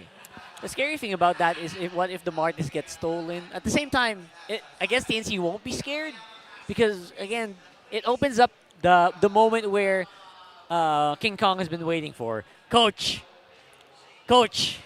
Assassin, go on. Give it to me. Give it to me. I don't need to I can't Martis. I can't Akai. I can't do these tanks. Give me the Assassin. Maybe that's what King Kong's waiting for. That is a great possibility in game number 3 because we saw a different start for TNC in game number 2. With so much mobility that they started back then, I think they want to start more aggressively because at some points you saw Hesu, even members of TNC were like, they could have second thoughts being out of position from game number 1, but developing some lower mistakes in game number 2. They had more ways to even compensate the initiations of Blacklist International. So with that, things starting with the development from game number 2, I say they would actually show the assassin picks in game number 3, but by just consistency, they just need to just be in par with how they had a great start. It's the consistency right here. You're really advocating so much for the consistency here. Yeah, man, because TNC, we know them for a fact. Back in season 11, they love to experiment, and back then they had more players in their roster. And we saw that Zilong pick, if you remember, even with the Hanzo pick, and it's a thing to see that they tried to trim out those kinds of possibilities, and they just want to just ride with the new meta right on the table. Who played the Zilong before? Was it Hans? No, it was Ninja, I think Ninja Killer. Ninja Killer, the Ninja Zilong. Killer, Oh man, I hope he passed down some of that info. Maybe something we can use here in this game, so we can kind of get advantage, maybe. But I don't think Innocent's gonna do that. No, I don't. It doesn't feel like Innocent doesn't feel like that kind of risky player. Yeah. So Zilong's very risky. Yeah, it's weird. I don't think it works. I haven't seen any like non-marksman gold laners nowadays, Yeah, we haven't, right? Literally. Not yet, no. Yeah. Except for Harif. Yeah, you're We right. saw Harriet, But yesterday. Harif feels like a marksman Yeah. still. That's what I want to say. Like, he's Yeah. a marksman that deals magic damage, actually. Agree. So And also, you evade a lot of team fights out of composition. if there was anyone who is a non-marksman that you think has a possibility of making it into the gold lane now, who will it be? Non-marksman to go in the gold lane. Non-marksman gold lane. Non-marksman gold lane that can go to the... I think a Lunox may... Wow, What? you Really? want to bring Lunox in the possibility? Okay, I can It's a think hard that. question. I know why. It's Yeah. it's a possibility that some of the players shift to marksman heroes. And Very, very, very low possibility because of the range. So I'm thinking about a hero that can actually like have a good enough range to deal with marksman right now. Edith. Sorry. With the ultimate, yeah, With I the agree. ultimate. I guess we're also thinking about heroes that can bully or that can beat gold laners, marksman gold laners. Yeah. Aside from the Harith, Lunox can do that, but not There's anymore. There's that. There's an argument for the Valentina. Ooh, really? Yeah, because you can one shot people if you're super duper farmed in the early stages. So much gold, more items. Yeah. Yep. You want to and, think of something to bully the gold lane? You want to see what? Jawhead back in the lanes? Why not? It's actually a very good suggestion. It's I love actually a that. good suggestion. I love that. Yeah, I think Renegade also used that way back. It's a TNC hero, right? As well. Yeah. So I've seen it before. Similarities. Okay, we're now back in the draft in game number 3, and to think that this time around the priorities of TNC is mostly on the meta, on how things are established with Blacklist International. This is the fighter sustain meta, and that is one thing to even look at. The Baksha, bro. It's good that we're not seeing this guy, this big beefy Alright. boy that you guys been talking about, and the Angela. Alright. High ban, let's go. Matilda or A Akai? different band. My from money's on Blacklist. Akai. Okay, come on, Because that Akai. has the wait, higher odds. Is that correct? Yeah. Higher odds means Higher chance. Lower. No, what's a lower chance of, when you get rewarded by something? If that has higher odds, technically speaking, it's less likely to happen. Oh! For What did I anyone who tell made you? the bet, the What I bet, told you. What I tell you. No. You What I got tell you. you got it. Matilda first pick then. No. What I tell you, bruh. This is Matilda. Then TNC goes for Martis. Unless Blacklist is crazy, they pick up Martis this time. And I know Blacklist, they ain't Would crazy, they bro. go that crazy, man? Because this is just completely game number 1 draft. Yeah. Matilda. All right, you go Matilda. There you go. Pick up Martis Valentina. That's it. Okay. We know this is going to happen. Oh my God, Wolf, is this gonna be your first 100%? See, Valentina. Is it gonna be Martis, your come on. first 100%? Come on. Martis, go ahead. Second place is Irithel, but I think this is Martis. Give Martis a Feels like bite. Martis. It was effective against the Matilda because one of ways Renegade really dwell on being deep in vision. Come on, just take out Martis. Give it. Why? Why do I say that it should be Martis? Because there's the trio of the trio is junglers banned. is The already Trinity. banned out. Yeah, fair point. Come on. And now with Give Martis, it to that's me. the 4 horsemen of the jungle. Come on, TNC, please. They're taking their time here, man. That's the bet. Martis. That's it's not. It's No. Eden. It's all right. They're giving away the Martis, though. They gave away What the Martis. is that? Blacklist International is just on a full stock candy store right now, man. Or maybe that's a giveaway because TNC knows that Paquito it's gonna be Martis, maybe? See?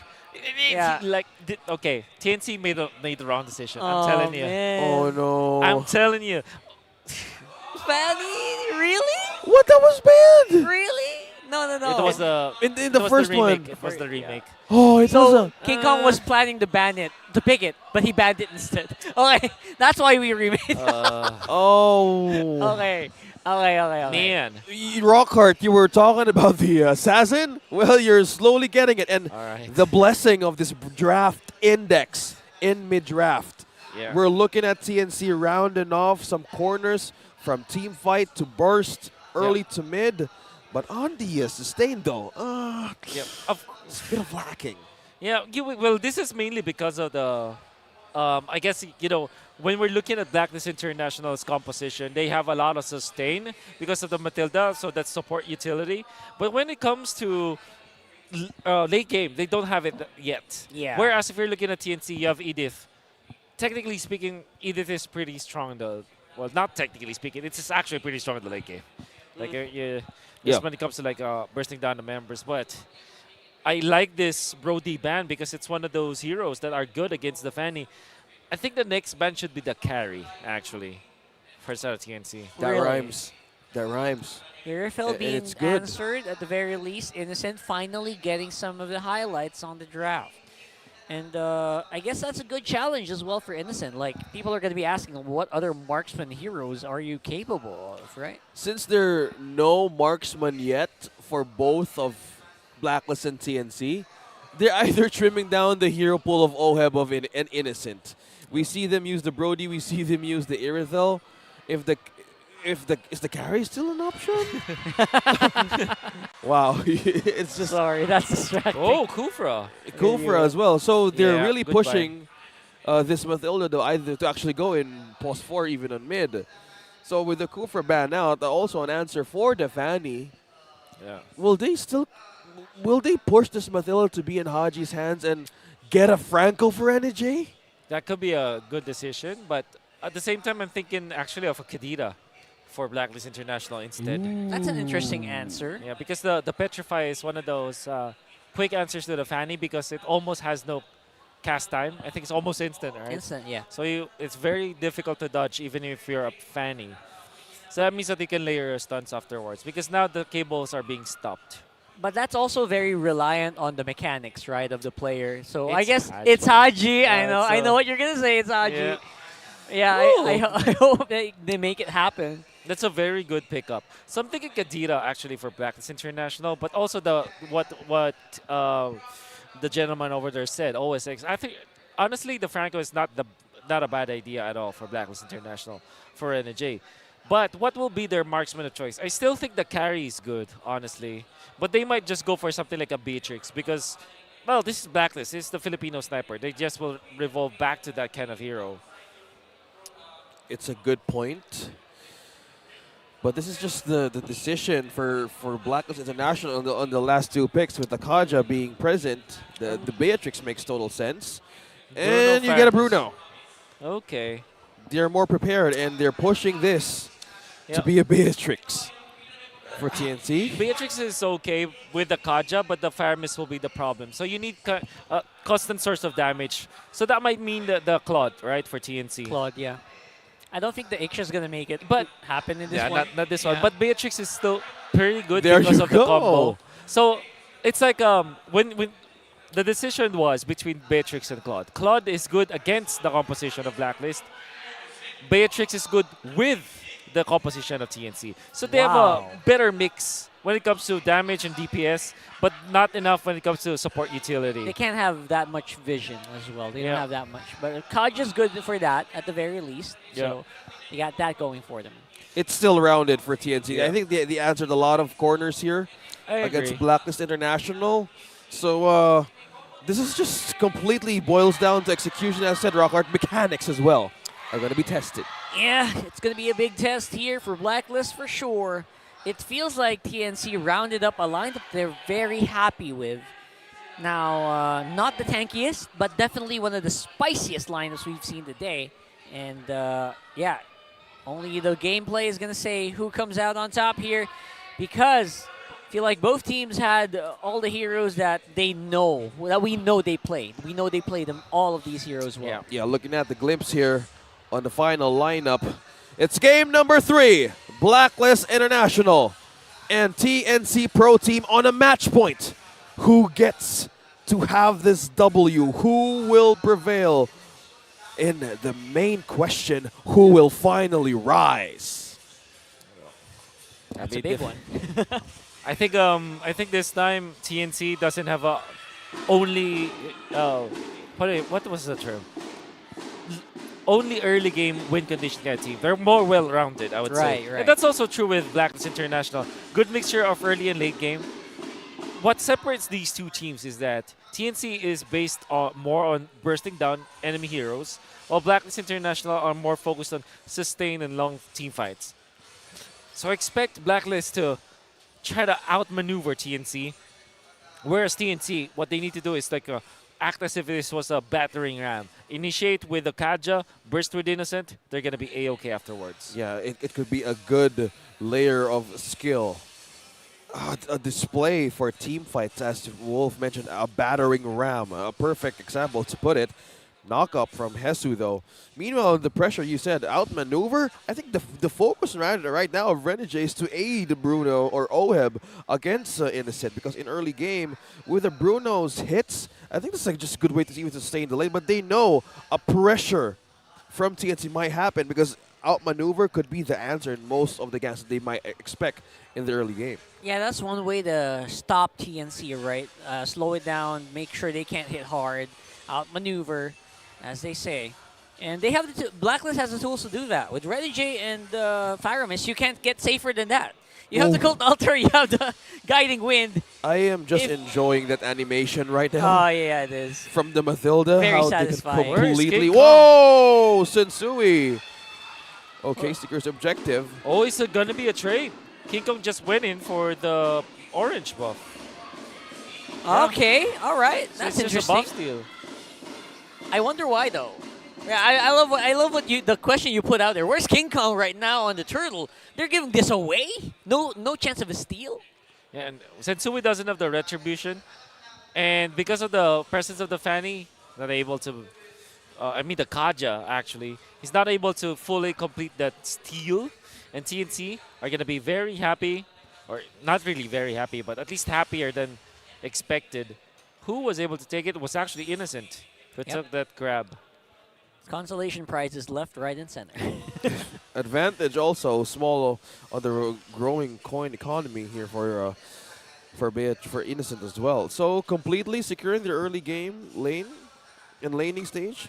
So also puts pressure on Renege as well. So I think they have more vision this time and more control from TNC. And it's just a matter of like going the distance to get vision up against the Phoenix Army and where are they heading, because at some points you've mentioned early to mid has a great potential for TNC, but for King Kong's Fanny here, I think they're just completely having a good amount of jump start here for this one. Actually, I'm worried for TNC because of the silence right now. If you have a Fanny, you want to maximize that. I agree. Yeah. And if the map is quiet, you're not doing your job, to be honest. Yeah, we're gonna be, especially because they have the Kajas. We Yeah. haven't seen any interactions coming up from the Kaja. By the way, Bentings didn't go for the Quantum Charge Kaja. Went for the Brave Smite instead. More sustain, more tankiness. More tankiness, but less mobility. Oh, that's a sacrifice though, because there's a lot of mobility from Blacklist right now. What is up? Why is TNC so passive here? So weird, right? Yeah, we know how a Fanny would actually go mechanically, aggressively, because in terms of this, are they respecting just the early game composition of Blacklist? Or this is maybe just a ticking time bomb for them? Ooh. Big questions here. That's the second turtle being given away for free here by TNC. They don't seem to mind. Yeah. Interesting. That's so weird for side of TNC. Like, I would understand why they skipped the first turtle. Or second turtle. Really, very surprising. To Bit think too about. much, isn't it? Yeah. Yeah. Okay, we're just looking at a slow start of a game in game number 3. King Kong though follows up. Oh, look at that Oh, maneuver man. from Edward. Edward knows how to deal with Oh. a Fanny. Just go Oh over the my walls. goodness. Go over the walls, bro. Oh my goodness, that was so good. Edward just styled on him. Legend Zero, Oh my Legend goodness. Zero completely fleeing from the possible takedown of King Kong and Hesu. He knows, but how do Goyo knows here to go back here? And that was, oh, that's a full event thing. Nice counter, nice re-engage, rather. Coming in for first blood, that's TNC. They got something on the map, finally. And then that's exactly what they need. A wonderful pickoff, and that's Bentings with a flicker, as expected, or as we prescribed. They need to activate Bentings and work around this Kaja. And that was also good delivery because it was towards Innocence. Yeah, in this case, better late than never. Yeah. I think that's a good way to put it. But for now, they're trying to gain coverage, more of the takedowns. Nice hit, but again, Hesu will pay for it. So it's very difficult for TNC to get free hit range here because there's so much punish coming in from Blacklist. We're going to be invading the purple buff now. Can they be successful with this one? Yep, Sensui has full control with the circling eagle there as well, coming in from Renege. Oh! Oh, head with the flicker in. Blacklist looks like they are in their element. Another one bites the dust from TNC. That's 2, and completing another chance of a follow-up. Blacklist response right away. And there's the opportunities just being brought into this game, completely being utilized by OHEB, going in for a push, and they're going in for their next objective. Blacklist has straight 2 turtles against TNC. Yeah, 2 straight turrets as well, top and bottom at the same time almost, with Edward still right there waiting. Yeah, Big that's- question is who's going to start off this one. Will it be Benfinks as well? There you go. One more time. Still saved by the Cult Altar Oh. again. Renegade! Wow. How did he just completely dash away from a great distance? He knew that that could be the possible takedown with the Matilda, man. Nice save from Haji. And also, that window of just holding members of TNC just to secure that turtle is just a great play from Blacklist International. That's And now they're true. leading by a lot. It's going to be a problem for TNC. Their passiveness. Oh boy. Edward, of course, still has some Man. to deal with. Bottom lane, Oh. OHEB's becoming a very difficult problem to handle here for TNC. It's a dive.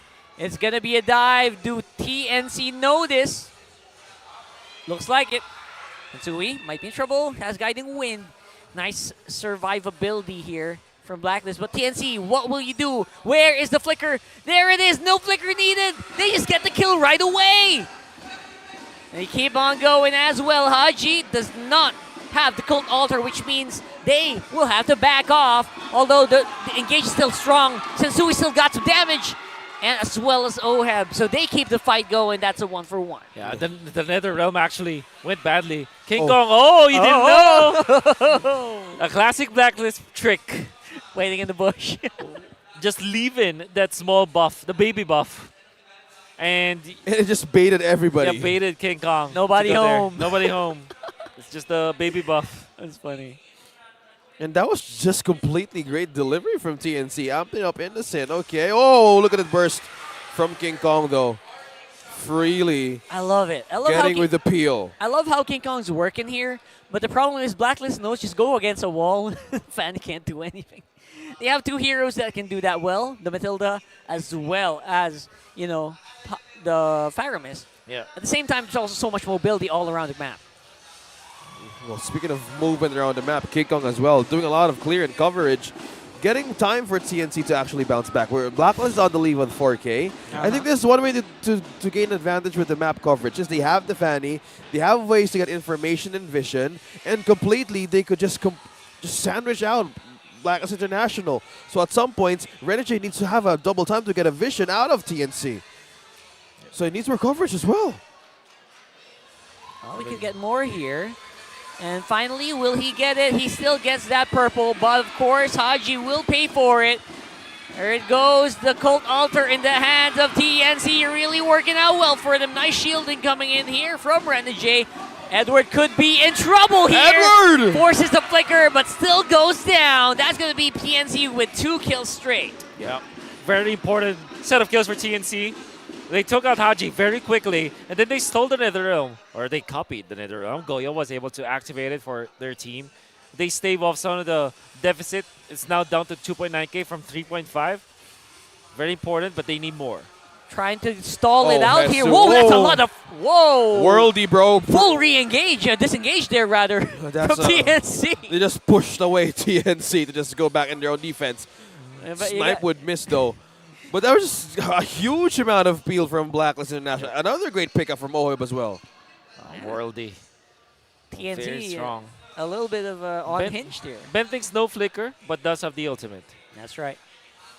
So still not reset here. Dance is still ongoing. Edwards on the other side of the map while all of this is happening.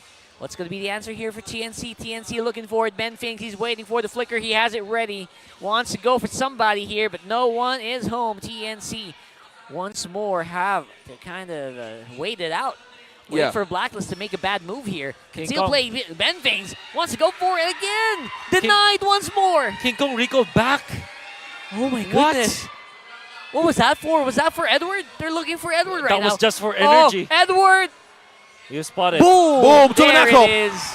There goes the big boom boom. Haji still has the Cult Altar, so TNC knows they Oh. can't re-engage. They missed the Bennett's Rage. And they miss on the Bennett's Rage as well, giving away that Lord for free to Blacklist. Sensui again maintaining their own growth on the lead of 4.6. There was so much TNC that needs to be answered. Since Edward did a push down bottom, they were actually being confused on to take the objective or not. So they're now pushed to a corner to respond. And this is just trouble for TNC. It's not looking good. I can't believe that was just a recall for energy. Yeah. Yeah. Because he didn't have the purple buff. That was the problem. Oh, oh, boy. Oh, no. Oh, no. We were Disaster. just talking about it. TNC's resolve, man. It's frail. Seems like breaking right in front of our eyes. Yeah, Definitely. the recall's right in front of the eyes of TNC. Oh, boy. Wow. I can't believe it. This is just completely Blacklist doing their own game. Coverage all over the map. Push down bottom. How do TNC pick one against Blacklist right now? They have most of the armor, even for defenses to even go Man. in the most longest team fights. They have Kaja. They have many ways to pick off the members of Blacklist. All they need to do is just to be on point, honestly. They can do it. And that means that all of the outer turrets will be taken out for TNC. Okay, this is not looking good now. Again, we're looking at the saving grace of TNC, Flicker and Divine Judgment. Bentings has done it. Great plays in the early game, but he needs to do it again. But somebody got knocked up here. Benving's already used the flicker, so he can't really walk on out there. Renegade, he's flowing in. He knocks up Innocent. Innocent with Edward Balboa stuck in the back, but it's no problem. It's actually King Kong doing work on the back of Blacklist's lineup. And that was 4 ultimates burned, Wolf. Yep. They were trying to sustain that possible takedown from Blacklist. It's a great win of nature for the side of TNC, particularly for Innocent. The exchange was they were able to get a kill to Haji, but at this point, a kill on the Faramis means nothing because he could just respawn easily. The main objective now for TNC is to contest OHEB 2-0-2. Yep. No wind of nature for now, but that casual steel leg plates is enough to kind of take down King Kong's damage department. Casual jeans. Yeah. Casual jeans. Yeah, it's Steel a good, jeans. It's the right mix for OHEB. Because of all the threat that could actually happen, yeah, we're looking at Innocent, so he's now the only saving grace for damage with a gold earned against 3 from Blacklist International. So at some point, we're looking at TNC buying more time, buying more ways to get vision. But the problem is, if they go for vision, the coverage of Blacklist in terms of setting traps and these kinds of objectives could actually mean a different way for TNC to even bounce back. Will they either go for the coverage of the base? Will they either secure this one, secure a marksman position out of team fights, or will they even contest this Lord? Because we're looking at the score, this is just completely Blacklist having 2 immortalities and having great way to sustain team fights. Okay, the dance. Oh, but the good seal. purple is The the purple? first, Who gets first this? important one. Oh, Sensui actually might be in trouble here. Huge suplex, The but realm. of course going to be saved here by the Nether Realm. They take out Hesu. That's a pretty big call here. Goyo too late on the Nether Realm. Oh my goodness, and now King Kong has to do extra work. He has the buff, so he's definitely a lot more mobile compared to last time. That's going to be 4v5 still for Blacklist For on sure. this Lord. Yeah, that was the traps that we were talking about. That is just completely the objective Oh, Haji traps. spotted out King Kong. Oh, Haji he knows. He knows. Haji knows. Blacklist He knows. Oh, there it is. So many people waiting on that bush. King Kong is slipping on some of these cables, and I don't blame him. It's a very difficult position to be in. Haji just in the right position. This is spot out where King Kong was. And that pickoff for Hesu is more than enough for Blacklist International to eventually be successful taking that Lord. Okay, a lot of problems here. They have wave clear. They have the Beatrix. They also have King Kong to get vision. But the problem is if they keep on diving on those vision checks right onto the maps here again, Blacklist International, someone might go down. Someone might just completely get spotted. Just what happened there. King Kong completely got out of Blacklist's radar. So this is the question now of TNC. Will they bounce back with the usage of their own base, or will they survive from pickoffs? Scratch that. Edward just completely gave a huge amount of damage right onto King Kong, and he forced it back to the base.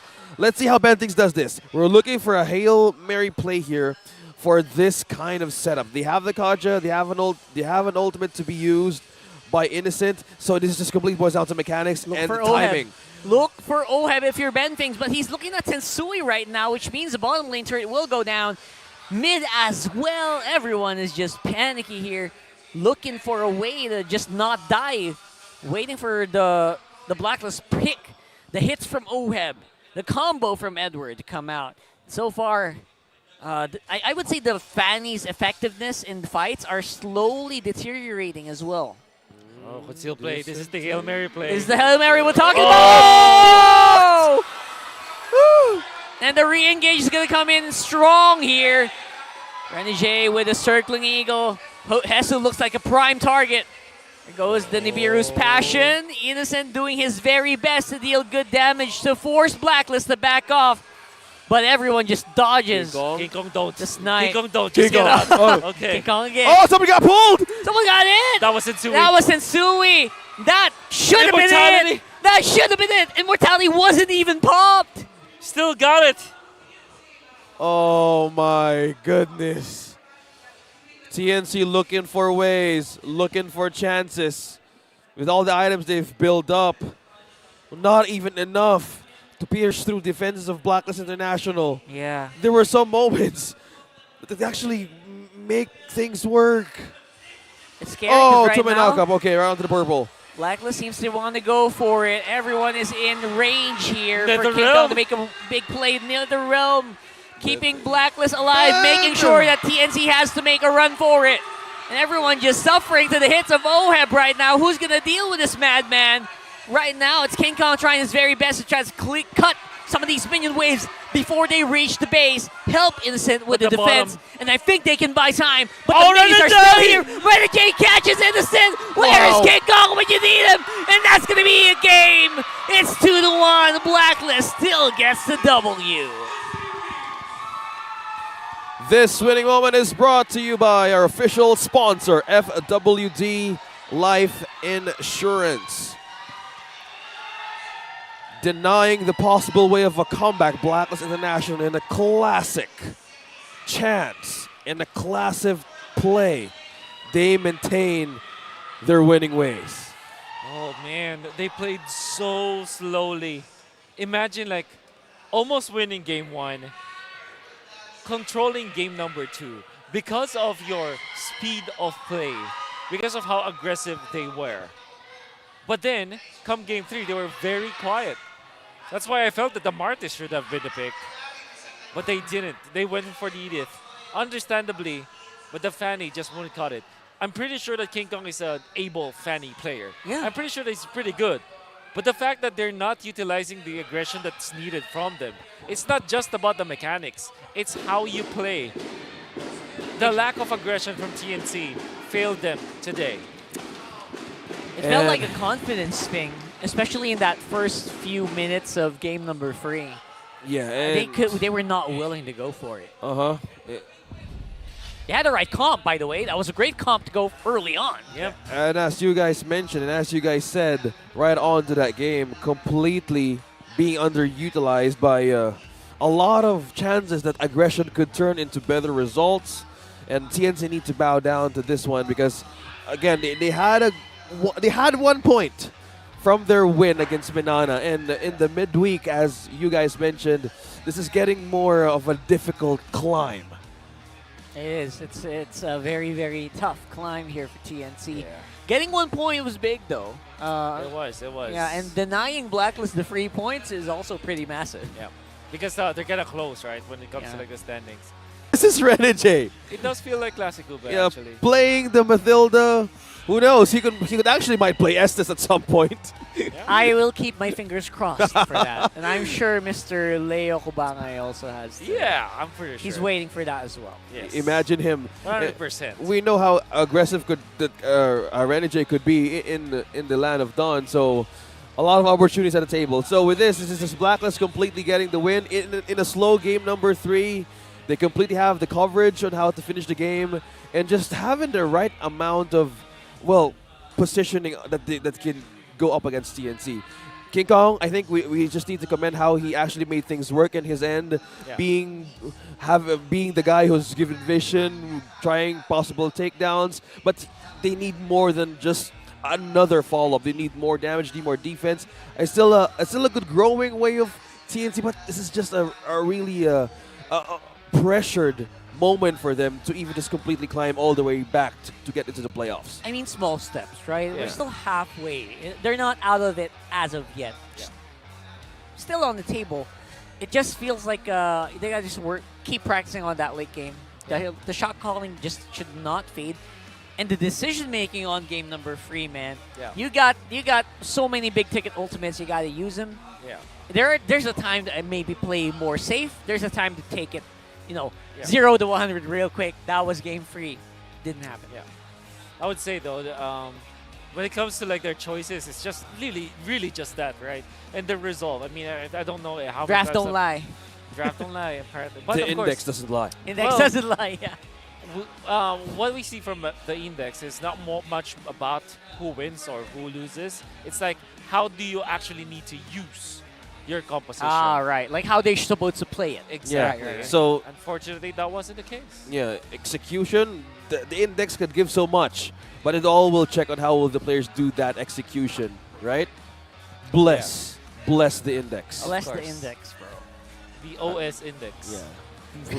It doesn't sound right. I'll be waiting for that investment. I don't know. to I don't know if happen. that happens, but I'm just gonna keep calling it the index from the great laboratory of some amazing individual, and just completely giving us a glimpse on how that game went. So game number 2 was a great start for TNC, but again, they need to sit this one out. They need to rethink on how they could actually bounce back because it's not too far yet for the season to actually go again, have a great way of climbing back to the top. But for now, it's Splat as a national. We need to acknowledge on how they actually went back. A great recovery from a loss last week. Now let's throw it over to Mara together with Blacklist International. Everybody give it up for Blacklist International. Congratulations on the win. Layo nyo naman, ako nangalalapit. Congratulations on the win, guys. Ronnie J, na-surprise kami kasi first time kita makita with a healing hero. Matilda, Rafa, Matilda. How difficult or how easy was it to adjust para sa'yo? Noong una po medyo mahirap mag-adjust kasi siyempre mga hero ko po mga more on setter tsaka hard tank talaga. Tapos yung strength naman po ng Blacklist, di ba, yung utility. Yun, yung mga hero po ni Ma'am Shu dati. So alam po ng mga coaches kung paano siya gamitin. Oo nga, sanay kami na ikaw yung initiator. Speaking of Mom Shu, ano ba, binibigyan kanya ba ng mga tips? Nag-uusap ba kayo? Sa ngayon po, di po kami yung mga experience ko lang po na kasama ko siya ng season 11. So yung mga iba pong napapakinggan ko sa kanya at ginagawa niya, tinatry ko po yan gawin din. Inspiration. Yeah, she serves as an inspiration. Speaking of inspiration, may nakita kong parang inspired today, Sensui. Sensui, ang galing mo. On point. On point. Lalo na yung game number 1, game number 2, lahat na ni-retry mo, pati yung dapat hindi i-retry, purple ng kalaban. Alright, dash, retry. You were so on point today. Question, is it because na-motivate ka ba dahil may isang tao na parang kinwestiyon yung Sensui instincts mo? Hindi naman, na-motivate naman po ako, pero hindi naman po dahil sa kanya kasi hindi ko naman po kailangan patunayan yung sarili ko sa kanya. That was very well done. Lahat kami napansin yung pagka-retry mo today. By the way, TNC did such a good job today. Kita din nahirapan kayo. And do you think tama yung desisyon nila na kinuha yung Fanny, binigay pa sa'yo yung Martes, which is a comfort hero for you, lalo na on point nga yung iyong Sensui instincts?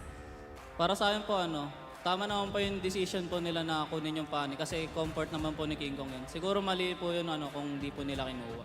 By the way, let's not discredit TNC. Is there something that you guys, ang galing nila kanina, no? Malakas po nila.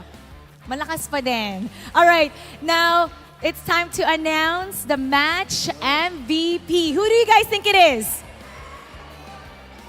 Sino? Wow, grabe tong sigaw ni ate. Grabe sigaw ni ate, ah. Sino, ate?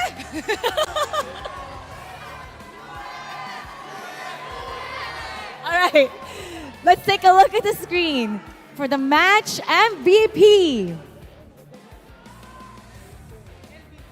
Oheb! Oheb! Oy, first time ka namin nakita mag-ik siya. Good job. Talo. Good job. Okay, wait. Ano mo nga, ulitin mo yan. Ulitin mo. Ulitin mo.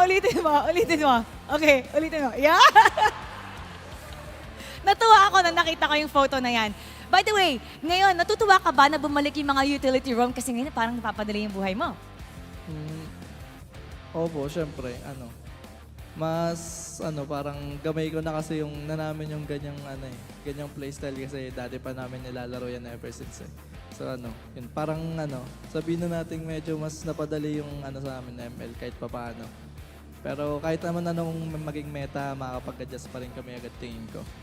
Siguro. Napapadali ba yung buhay mo pag namaramdaman mo yung support ng fans? Everybody, Blacklist! Anong gusto mo sabihin sa kanila?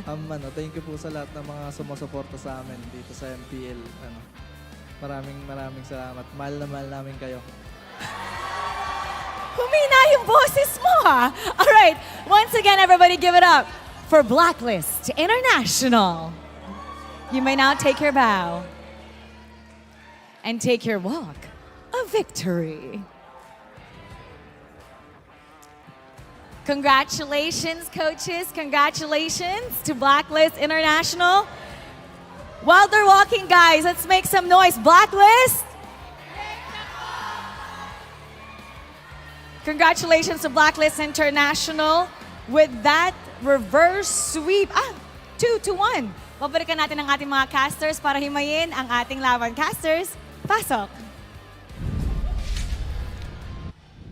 Thank you so much, Mara, and that was Blacklist International together with their winning interview. So looking back on how the context went, this was just Oheb being our series MVP. Yep. Actually, he was just so happy having this kind of patch favored in their own classic lineup and even playstyle composition. Yeah. Back on the healing from Hitman to Healman, I told you from the beginning, smells just like completely ube for Blacklist International. Yeah, I love it. Easy ML. Like, my ML is easy. Let's see how this game was easy for Blacklist. Wolf, break things down a bit for us. This is just Blacklist winning the game. You know what they say, like, if you have a chance to make things easier, why wouldn't you, right? And that's exactly what Oheb is thinking. In that case, like, surely it was sort of easier for them to adjust to the metagame just because they know how it works anyways. That's probably why he felt that way. But we're looking at the MVP of the game, which is definitely Renegade, and his impact in this game. There were so many crucial jumps that he was able to do and managed to also save his teammates. I think more than his Circling Eagle initiations, his Guiding Wind saves were much more impactful. And this is the main reason is because of the new patch or new item that we have in the patch. Oasis just gives so much healing.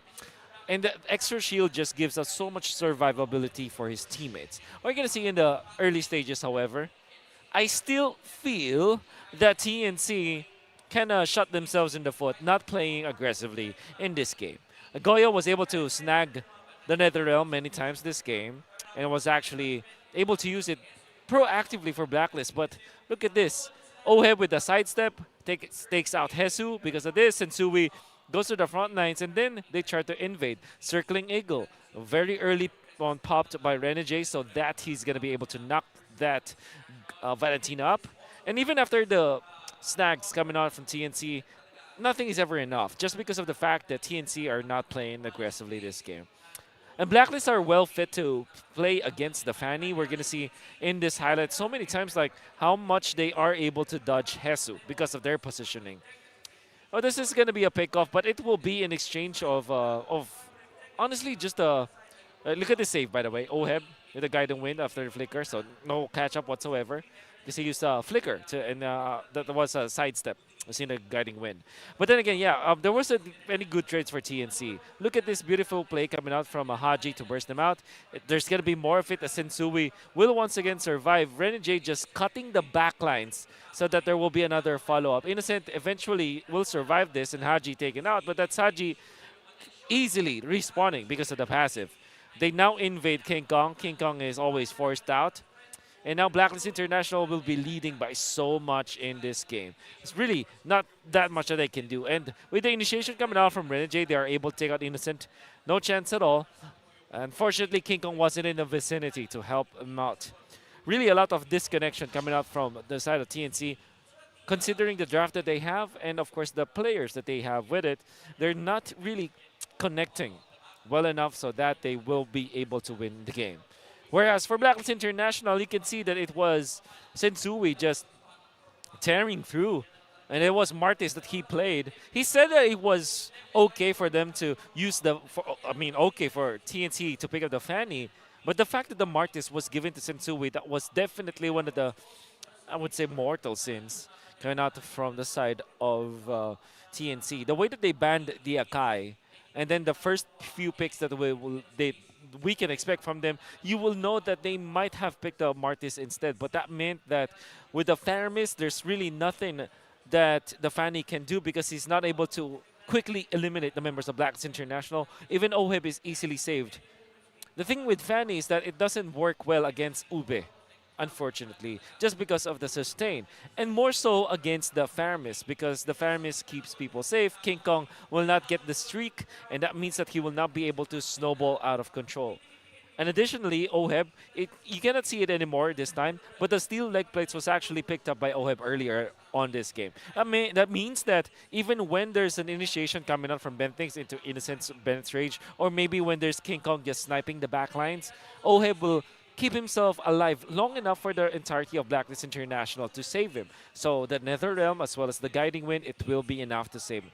That's why Innocent looked as if he was nullified completely in this game.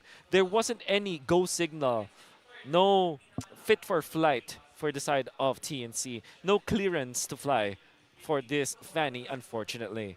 And look at some of the other stats. Monster Gold stolen, really one-sided towards Blacklist International, as well as the damage to turrets is just a one-sided game from Blacklist International because TNC didn't even try to play their own style of game. That is the most unfortunate thing for the side of TNC. And this is something that they need to fix. So already two things that needs to be done. This is going to be their homework.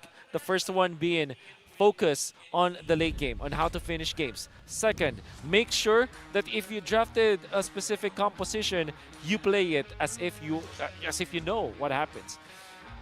Turn the hitman to the heal man. That's definitely part of the win conditions or the keys to victory for the side of Blacklist International, and that is what we saw from Renegade and the entirety of Blacklist. And they themselves told us that it wasn't that hard adjusting to the meta game. Yeah.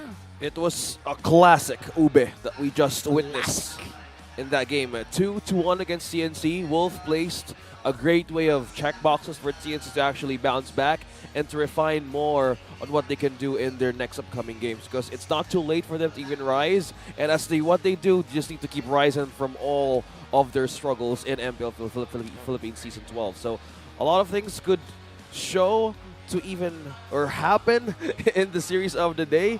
We have one more match tonight. It's a big one. ONIC Philippines against MNNE EVOS. As the headline goes, let's settle this. And this is just one match to look forward tonight. And we're having 4 series, and this is the last one. Any thoughts for this one, Rockard? A quick one. Boss A versus Banoobs. Let's go. If you know what happened last week, you know. It. And of course, there's a lot of like storylines between the players, a lot of friendships that have a reason, and of course, the two teams need points, you know, so they definitely are going to be showing it all today. Yeah, a lot of things could happen in the last series of the day. As Rockhart mentioned, a lot of teams could actually be in par with the points in our standings of the day, but in our upcoming match, we see familiar faces, familiar players from the amateur scene to go up once again in MPL Season 12. Don't go anywhere. I'm OSX. This is Rockard. This is Wolf. We'll be right back in a few messages. The 12th season of MPL Philippines is brought to you by the following sponsors. Smart, the official telco partner of MPL Philippines Season 12. Our official sponsor, Infinix. Infinix Note, Ultra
Nana Evos. Let's get it on. Casters, pasok.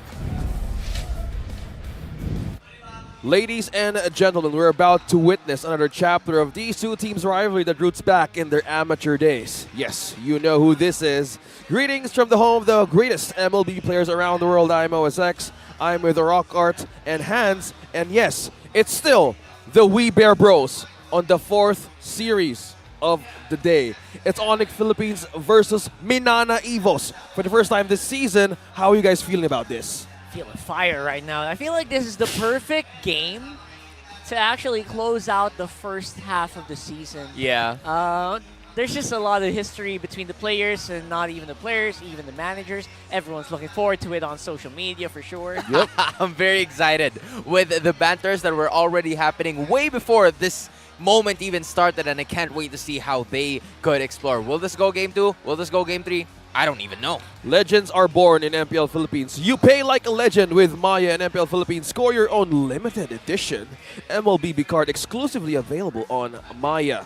I'm about to get those limited edition cards with my name OSX on it, but it turns out I need more banking days. Don't you want your card name to be like Francis instead of OSX? I'm thinking of changing my name to Francis Joseph, maybe at some point in a different MPL. Fair season. enough. Yeah. Fair enough. Because right now, I know this guy from the name of Sona back then. Yeah. Now he's Hans. Yeah. That's something I can use. Yeah, this like one, my very own card. Yeah, this one, I'm beside Carl. I wish I had a card, but it doesn't have any money. So. Yeah, so what's the point, right? I mean, OSX has all the money. That's why he wants a card. Not true. All of us could get this. But now let's settle this. Can MNNE Evos finally clap back against ONIC Philippines? Again, their roots are taking it back to the amateur days. Even before stepping into the MPL stage, both teams have already developed a heated rivalry in their amateur days. So let's go back and check on to the graphics on our screens to differ and see what is the difference on how this rivalry went back then in their own amateur days. Can you guys elaborate more on this? I know you've seen this, Rockhart and Sona. Come on. This is essentially, as you can see right there on your screens, it's Cerebrum Esports versus Monster Anarchy, who have been beating each other up over and over again in different tournaments. And so far, as you can see on the scores, it looks really good. Yeah, I mean, when you think about it, if you're looking at the amateur tournaments, Cerebrum, now known as MNNE Evos, are considered gods of the amateur world, right? But as soon as they got into the MPL Philippines, it's kind of a little difficult for them to get to win a game. I mean, they only got to win one in week 2 and day 3, and then after, 4 weeks later, ONIC sweeps them. And ONIC Philippines was the only one to break the winning streak of Blacklist International last week, which Blacklist actually got a great recovery today.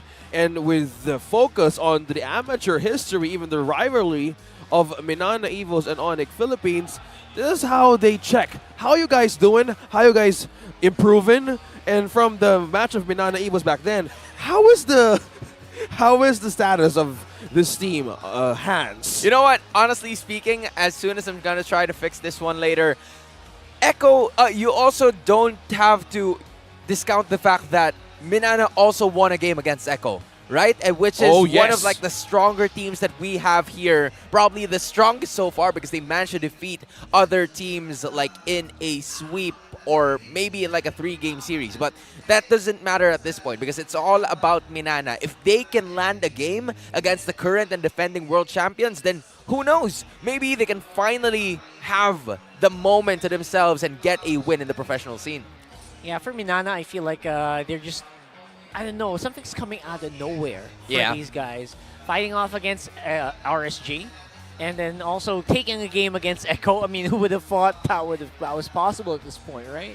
Yeah, speaking of a factor of a burst and a surprise for MNNE Evos, they actually had a way of taking a point out of RSG as well as Echo that Hans and Rockhart mentioned. And I say when yesterday, I think that was, yes, Friday when we are both doing the hashtag for that day. Was like MPL Philippines Season 12, the right mix. And MNNE had definitely found the right mix. And that was the Finally. debut Yeah. of the Mathilda and the Benedetta. I say stick to it. Don't do it in the jungle again on how they went with the concussive blast, because that was a different story. But the NXP lane, Benedetta is a monster, and Yeah. for Lord JMAR, he is also a beast with that. Again, pick heroes that have high micro possibilities, high skill ceilings. For Lord JM, I think is the way to go here for MNNE. He plays heroes like the Paquito, and I'm pretty sure he'll play the Benedetta in the same fashion. Which is especially the reason why, if we're gonna take a look at like the team head-to-head matchups that we're gonna be having in just a few minutes, you can see that the prioritization of the teams towards the bans for at the side of MNNE Evos is gonna be for Lord JM. So you really have to, make sure that you can give your XP laner a very good hero that can make some certain plays that would be very beneficial to your side, especially now that you're gonna take note of ONIC Philippines. Is it Gem playing? Is it another XP What's playing? the mix I don't today? even know.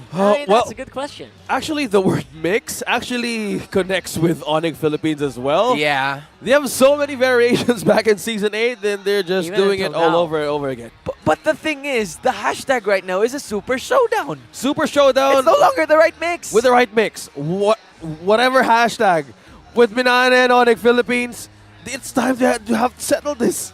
They need to settle this today, Yeah. tonight. Yeah, it's a great way to end out the first half. And I have to reiterate, we're gonna come back to here starting week 4 again. As we begin the last series of the day, let's throw it over to Mara to get a little info what's happening tonight. Nana have been rivals since the amateur days. And here to take MNNE Evos to new heights, we have Banoobs. Hello. Give us a quick history sa inyong dalawa ni Boss A. So yun nga, sabi mo, we've been rivals since the amateur scene. Tapos, they're ahead of one season being transitioned to amateur to pro scene. So ngayon, humahabol kami. Na-inspire din naman kami sa kanila. So yung mga trust ko sa akin, tatanggapin ko lang talaga. Okay. Alam mo, kasama siya ni Manjin ngayon. Kamustahin natin sila Manjin. Manjin, kamusta kayo dyan? Mukhang game na dito yung isang player ng ONIC Philippines, si Boss A. Boss A, kumusta naman ang atmosphere ngayon sa ONIC? Okay naman, handang-handa kami ngayon. Parang iba ka ngayon Parang may something May something sa'yo Ano masasabi mo ba kay Nabanoobs at MNNE?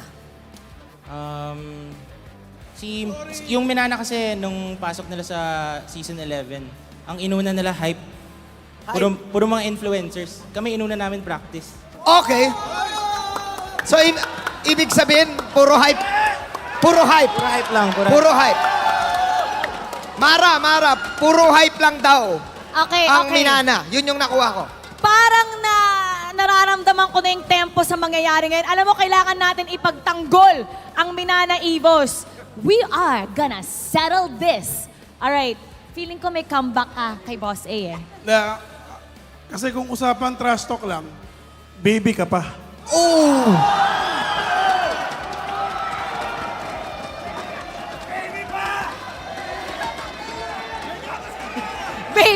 Baby ka pa daw?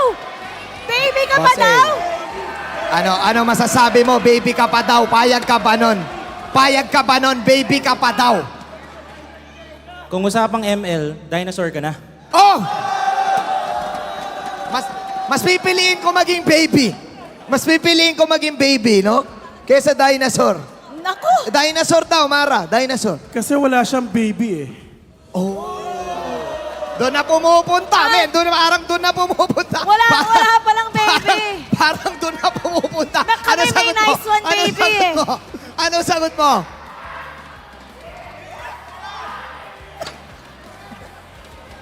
Okay lang, marami naman dyan. Oh! Nag-iba. Marami daw dyan, pero hindi natin alam kung meron siya dyan. Oo nga So girls, ingat kayo May playboy. Yung nakalista na pro player, para sa Wikipedia lang. Oh! Boy. Sa Wikipedia lang! Liquipedia daw, Liquipedia. Liquipedia daw. Liquipedia. Anyways, wala, nakalista ka lang daw. Nagpalista ka lang daw. Ano ba yun? Sayang daw yung picture. Ano yun? Mga aspiring pro players, ingat din kayo dyan, ha? Kasi si Banubs pumasok lang sa ML para sabihin na sa ML scene lang daw siya ulit. Oh! Yung panahon ko kasi, ako, esports na ako, tapos trash talker ako, hindi ka pa pinapanganak eh. Oy. Dota, yung mga old school gamers dyan, alam nyo ang trash talking days. Pero to, baby pa talaga to. Baby ka daw, boy. Baby. Boy, wag ka magpapatalo.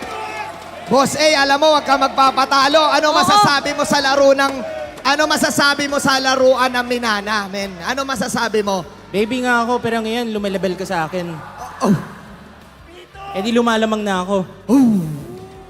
Lumalamang Boy, ba? lumalamang daw, lumalamang. Lumalamang ba? Lumalamang ba sila? Di ayoko naman kasi tumatrasto ka sa hangin. Kaya binibigyan kita ng pansin. Boy, kailangan mo sagutin. Ako na nagsasabi sa'yo. Yung mangyayari mamaya, hindi mo alam ang mangyayari. Sagutin mo na kung ako sa'yo. Ito yung dinosaur, ang daming sinasabi, pero 4-1 yung score namin sa kanila. Manalo ka muna. No, Mara, manalo daw muna. Manalo daw muna. Anong sasabihin natin dyan? Manalo daw muna tayo. Excited na nga ako eh. Game na. Game na daw! Game na, pero maglalaro ka ba, boss? Maglalaro ka ba? Maglalaro ba? Maglalaro ako pag lalaro siya. Ano, ulit. Maglalaro ako pag lalaro si Banubs. Maglalaro daw siya kung maglalaro si Banubs. Kung may so much lang, magkakaalaman talaga. Okay. Ito. Mainit na. Mainit dito. Hindi natin alam kung ano nga ba yung mangyayari. Kaya kailangan isettle natin to sa loob ng Land of Dawn with their players. Simulan na natin ang ating bakbakan. Babalikan na natin ang ating casters. Pasok. That, my friends, is the reason you should separate Mobile Legends and old people. Because from that point, you see two veterans had exchange with banters on who's the baby and who's the dinosaur in terms of MLBB gameplay. That was Coach Banubs and Coach Boss A. Run through it on how these two guys met. And from what Coach Banubs said, he was here before Boss A was just even born. I mean, that's actually true because I was there as well, so I would know, right? But it was actually his...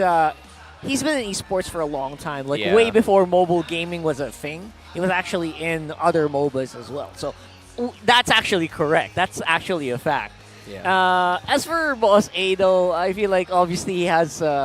it's rooted differently, right? Yeah, man. And to say, and for Banubs to say that you just joined the team because you want to be part of Liquipedia. Oh, really? Yeah, damn, bro. I don't even know what I'm supposed to say. But at this point, at least they're 4-1.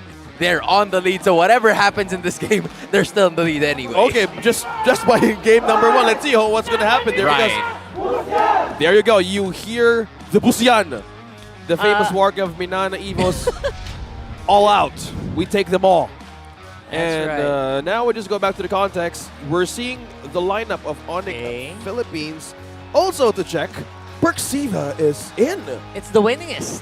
Woo! I think this is their winningest lineup so far, right? From last week, or sorry, was that yesterday? Yeah, I mean, from yesterday it was Yoshino. But again, the winning factor for both of these teams.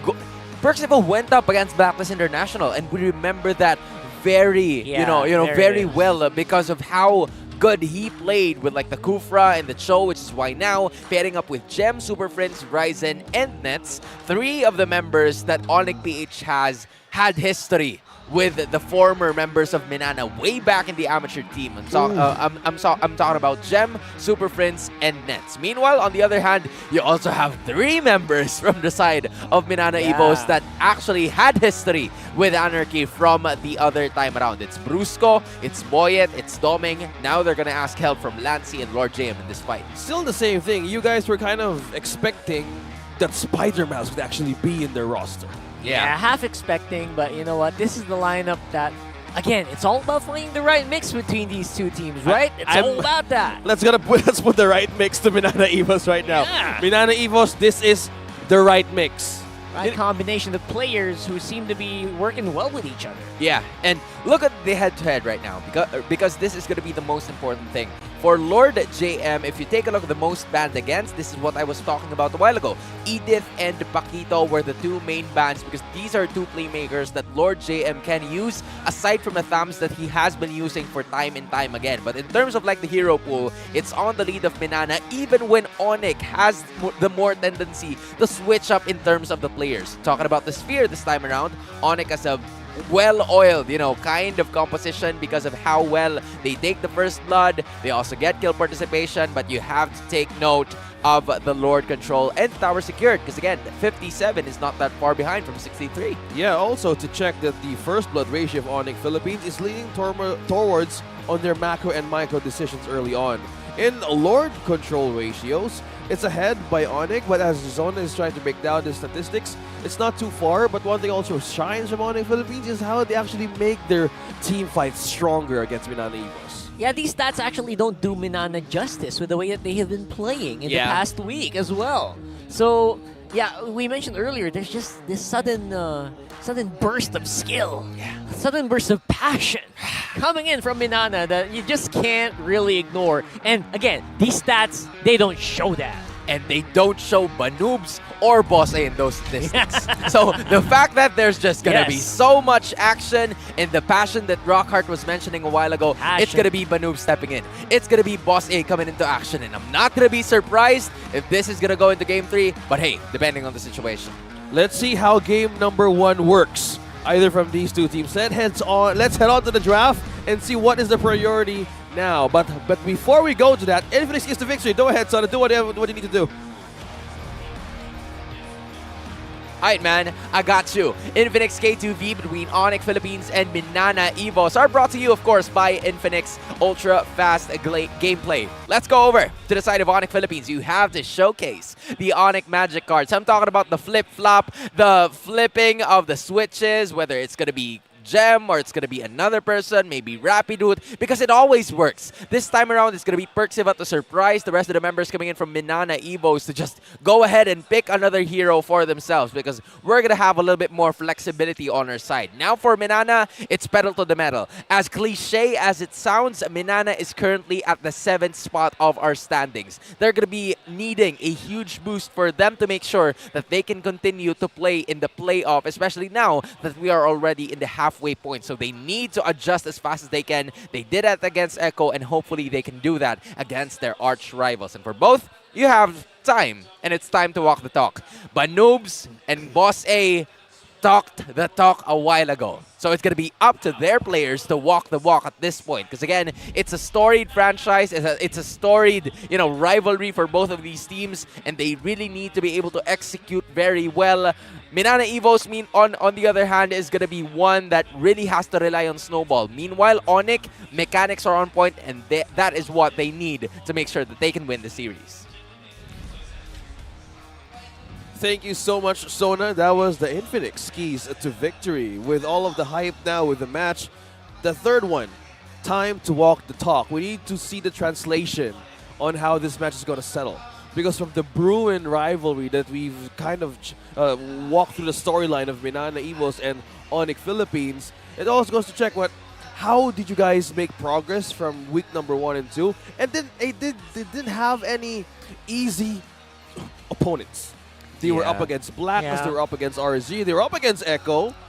And how will they face this familiar foe second time around? And yeah, it's Jam on the EXP lane. How's the head-to-head now looking against Lord JM AR? In Lord matchup, or actually the player head-to-head here, of course, Jam's going to be able to take the KDA because they've won more matches compared to the side of MNNE EVOS. But this is something that you have to take note of: the team fight participation. The way that the way that Lord JM is actually initiating in terms of the fight is already him participating in terms of the battle in itself. So in addition to that, Lord JM has more average damage compared to Gem, who's more with a sustaining hero. So it's something that they could use on early on in this matchup. Speaking of using early on, you think Rockhart's thing of predicting on Series 2 and 3, you were actually pointing out that something might show up. We were talking about the assassin menace could actually rise against the supports. You think this will be the great avenue of MNNE Evos to take against ONIC Philippines. Did I say that? Yeah, we were talking about the assassin possible Right. show-ups here today. I mean, maybe last series, yes, but here I don't think so. Obviously, we've seen last game there. They banned out the trinity of junglers right now. The Baksha, the Fredrin as well. So, I don't know. If you ban those out, I feel like it's easy to go for the Martis as well. Even the Lancelot's available. But right? I don't think these are two teams that don't really ban those heroes out. So I'm sure those are still gonna be in the jungle picks for both of them. Let's see how this one goes, because the Martis is the most favored one, as with the support meta is just showing in most of our time here in Saturday. So let's see how this one goes for MNNE Evos and ONIC Philippines. It's draft number 1. Let's see what is the priority. Will it be the Benedetta and the Mathilde again on how MNNE started their good day against Echo? Let's see how this one goes. Benedetta's still open for both of the teams, right? I'm thinking here of how the adjustment for the side of ONIC Philippines will be, because we're not used to seeing Perxiva use support heroes such as the Rafaelas, the Matildas, and Angelas, which are both banned as of the moment. So the usual tendency for both of the teams, or for all of the MPL teams that we're seeing so far, is that whenever Matilda and Angela is finally out, that's an opportunity for us to just go back to the usual method that we had. Stick with the setter heroes such as the Kufras, maybe the Kaja, who is still available at this point. Yeah, Valentina first pick, I don't mind it, but obviously some teams would love to kind of just secure the Fredrin for them, or maybe the Boxer, just to make sure they have secure, they have that solid front line. Minotaur earlier as well, but there it is. There's a Fredrin, as you would expect, once heroes like the Angela are banned out. Although the Florian would actually give this some problems. Then the Valentina. Valentina's good, as you see.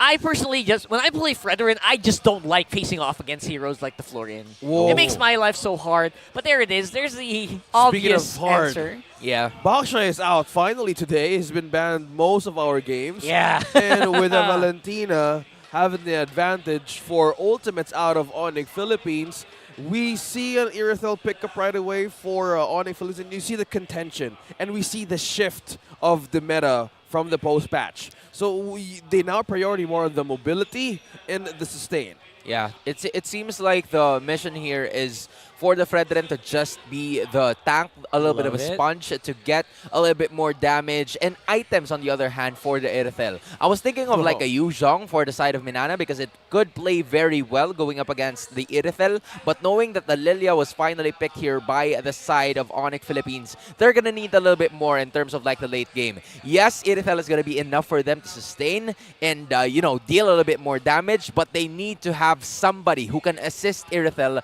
to at least get to that point, right?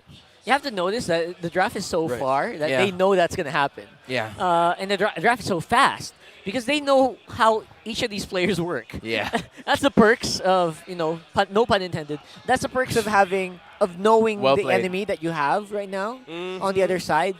You just know what they're going to pick, and you know what to answer that with. So Lilia coming in for Super Prince is actually pretty big. Yeah. I feel like the Lilia's severely underutilized here in this meta so far.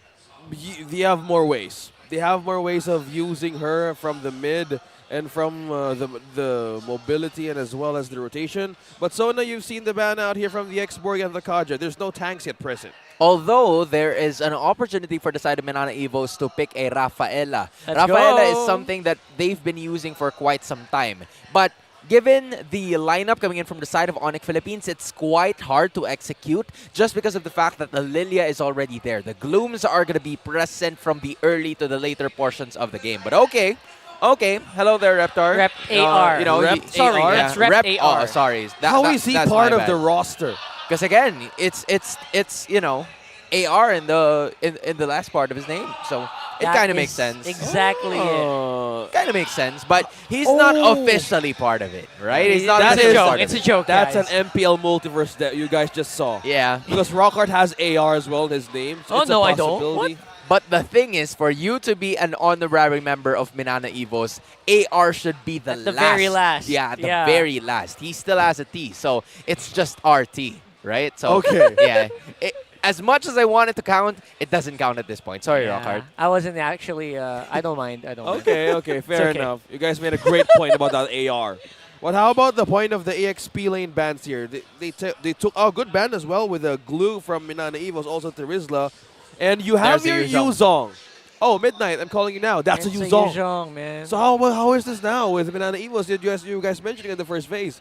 Not too late for MNNE Evos to say, oh, we're not yet done. I love the Yuzong pick coming in from MNNE Evos because it's a way for them to reach both the Iritel and the Fredrin. The Fredrin only has one dash, which is the second skill. And then when it reached the point wherein it's going to be not enough for the side of ONIC Philippines to just continue to sustain.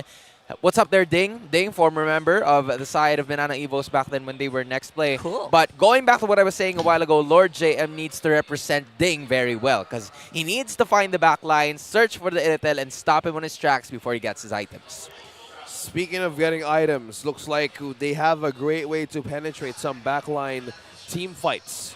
All right. There's From a ONIC, Kufra. that's the Kufra you guys were Very talking about. The classic Arlets, despite of the Yeah. change of this XP lane hero, great plays that we're about to see with this. Rafaela. Rafaela could be the answer now. Rafaela. Does Brusco play Rafaela though? I Because we don't think saw Lancy play the Rafaela, Yeah, right? But yeah. the thing is, does Brusco already have this in him? Does he have that dog in him? Mind you, Sona, Hans, Galleria. What? Today we've seen Hitman turned heel man. Yeah. Everything is possible today. And a lot of banners as well. So I think this could be a thing for Saturdays. But for the healing part, maybe this could be the new change for the roamer of MNNE Evos to actually even adapt. And TNC gave a win when they adapted to Or use the Diggy. Mathilda. Yeah. So will the support healing be the answer? I Oh, think that's it's a not Grok. Rafaela. That was a manly vote. None of out. the above. Oh, Yeah. That was come a on. castle. Okay, Come so- on, man. We were hyping up Rafaela, but Yeah, whatever Mara's works for you shouting guys. right now. She asked me to hype up Rafaela. Yeah. We actually played before She- during yeah. like game 3, and he was so happy that Rafaela was buffed so much. Yeah, speaking of just the buff of Rafaela, I hope we see her in the next game. But in this game, we see an early to mid spike here from MNNE Evos and team fights, which they're strong at in terms of their fights. But we see a small rounded corner for ONIC Philippines. How does this work now in early game against them? Burst potential is going to be the main concern for both of the lineups, if I should say. Because again, if we're going to take a look at it, the setup is there. You're right, early to mid potential is just absolutely present. But the thing is, for the Kufra to be able to unleash, in case he executes those Tyrant's Revenge and Rages, there needs to be a follow-up. It's possible that all 3 to 4 members in a specific team fight will just be present to make sure that they can bring one hero down. Because you're talking about a Yuzong, a Baksha, and even a Grok. 3 of the tankiest heroes in the game. Whew, that front line from Minana really gonna be hard to burn on through that one. Yeah. Let's see how this one goes. How will they settle the score here for this series? We're looking at our cameras on screen. We have Ryzen, and we also have Boyet AR on the other side. We see help coming from Domin AR, Lesion out their jungler. And looking at the trivia here on our screens, the Sonics dominates the Tigers since Mpl-Ph Season 8. ONIC and MNNE Evos have met 27 times, and ONIC has won 20, while MNNE has won 7. Well, to be fair, those are different players. Yeah. So Different franchises different as well. franchises. Is there any difference with this emblem right now, Hans? I mean, and speaking of the emblem, I'm seeing a bunch of... There's only one person who used the Wilderness Blessing. Actually, 2 of them. It's the Graka from Minana and also another from the side of ONIC Philippines. Because aside from the black shoes, you'd love to have Lilia use the Wilderness Blessing so that it could be faster for her to just go around and roam the map as much as he can to assist the rest of his teammates in case MNNE Evos goes for the extra push on to the side lanes of ONIC Philippines. I think it's safe if he goes that route because he has the Purify. Both of 2 members of ONIC Philippines that has Purify. So if they go with the rotation with Perksiva and Ryzen, I think it's a safe way to force out something out of MNNE Evos. Just as now, they were just waiting for that burst to actually who peaks first and haven't gaining control on their own camp. I say it's a good start for both, but Minana has more advantage in terms of like healing and just early pokes. Look at that, Dominia and ONIC. Next. There's the early that you want to see right there. Doming AR actually maximizing the early hits and the ability of a Brody to, kite back while you're unleashing your shots. Now, Ryzen looks like he's got pretty good control of this turtle, but everyone's just piling on him. Look at him. They're punishing Ryzen. He can't even move. Oh, my goodness. That is such dominance here coming in from MNNE. They got the turtle, and they got the kills. They got him surrounded at that point. MNNE Evos got the turtle and then surrounded the Fredrin that was held here by Ryzen. Gem tried to help him by going inside using the extra dash, but unfortunately for him, there was just too many tanky heroes. This is what we're talking about, right? He faced the Boyet, Doming, and Brusco AR at that point. There was nothing that he can do. Even a final slash could be the final way for him before he goes down. Yeah, the BBLU. What does that mean? Big, beefy lineup that we're seeing from MNNE Evos. You have Doming, you have Boyet AR, you also have Lord GM AR, you have Brusco AR. So you have more ways to hold your front line, and as well as you have more sustain in early games. So this is just their own spike, bless the index, to even just by being executed against ONIC Philippines. So with this kind of pressure, I think what you've pointed out early on from Super Friends and Perceive just roam around freely in MNNE Evos, I think vision is one of the key things they need to do up against them. Yeah, unfortunately for them though, it's going to be up to Perxiva to just locate where the other members are going to be coming from, because they want to divide or derive the attention away from nets. That is the mission for the side of ONIC Philippines in this game. They need to wait for the power spike of the Irithel for them to be able to unleash fury in the team fights. But the thing is, they don't have it as of the moment because Boyet AR, Doming AR, and even Lancy is surrounding nets in terms of the gold department. So it's something that they really need to take into consideration because the pressure is already being felt by the gold laner from ONIC. How about this? Rocket, do you see something different here from the movements of MNNE right now? They're more confident because of the nature of their lineup, which is very tanky, and even their gold laner is super duper tanky. Well, not super duper. He's probably the tankiest gold laner in the game so far because of the way that you build a Brody. But yeah, they can play confidently, and I think that's exactly where MNNE shines. If they play this lineup confidently, I feel like they're going to have just an easy time here. And it's up to ONIC to find these holes in their offense. But MNNE so far not showing anything, even securing that turtle very easily without contest. Okay, so they just let the second objective loose and let MNNE take it. But when that take is happening, they all rush down to go down bottom right away, Sona. And unfortunately for them, they won't be able to locate Doming AR at that point, who has already secured the Blade of Heptasis as his first item. So the basic attack after a few seconds is going to hurt a lot at that point, and Super Friends needs to be able to get the itemizations ready for him to be able to dish out a bunch of damage as well. It's already the Enchanted Talisman that was being built up here by the mid laner coming in, but here comes the action. Yeah, that was so easy for them to take, but the trade here is their gold laner.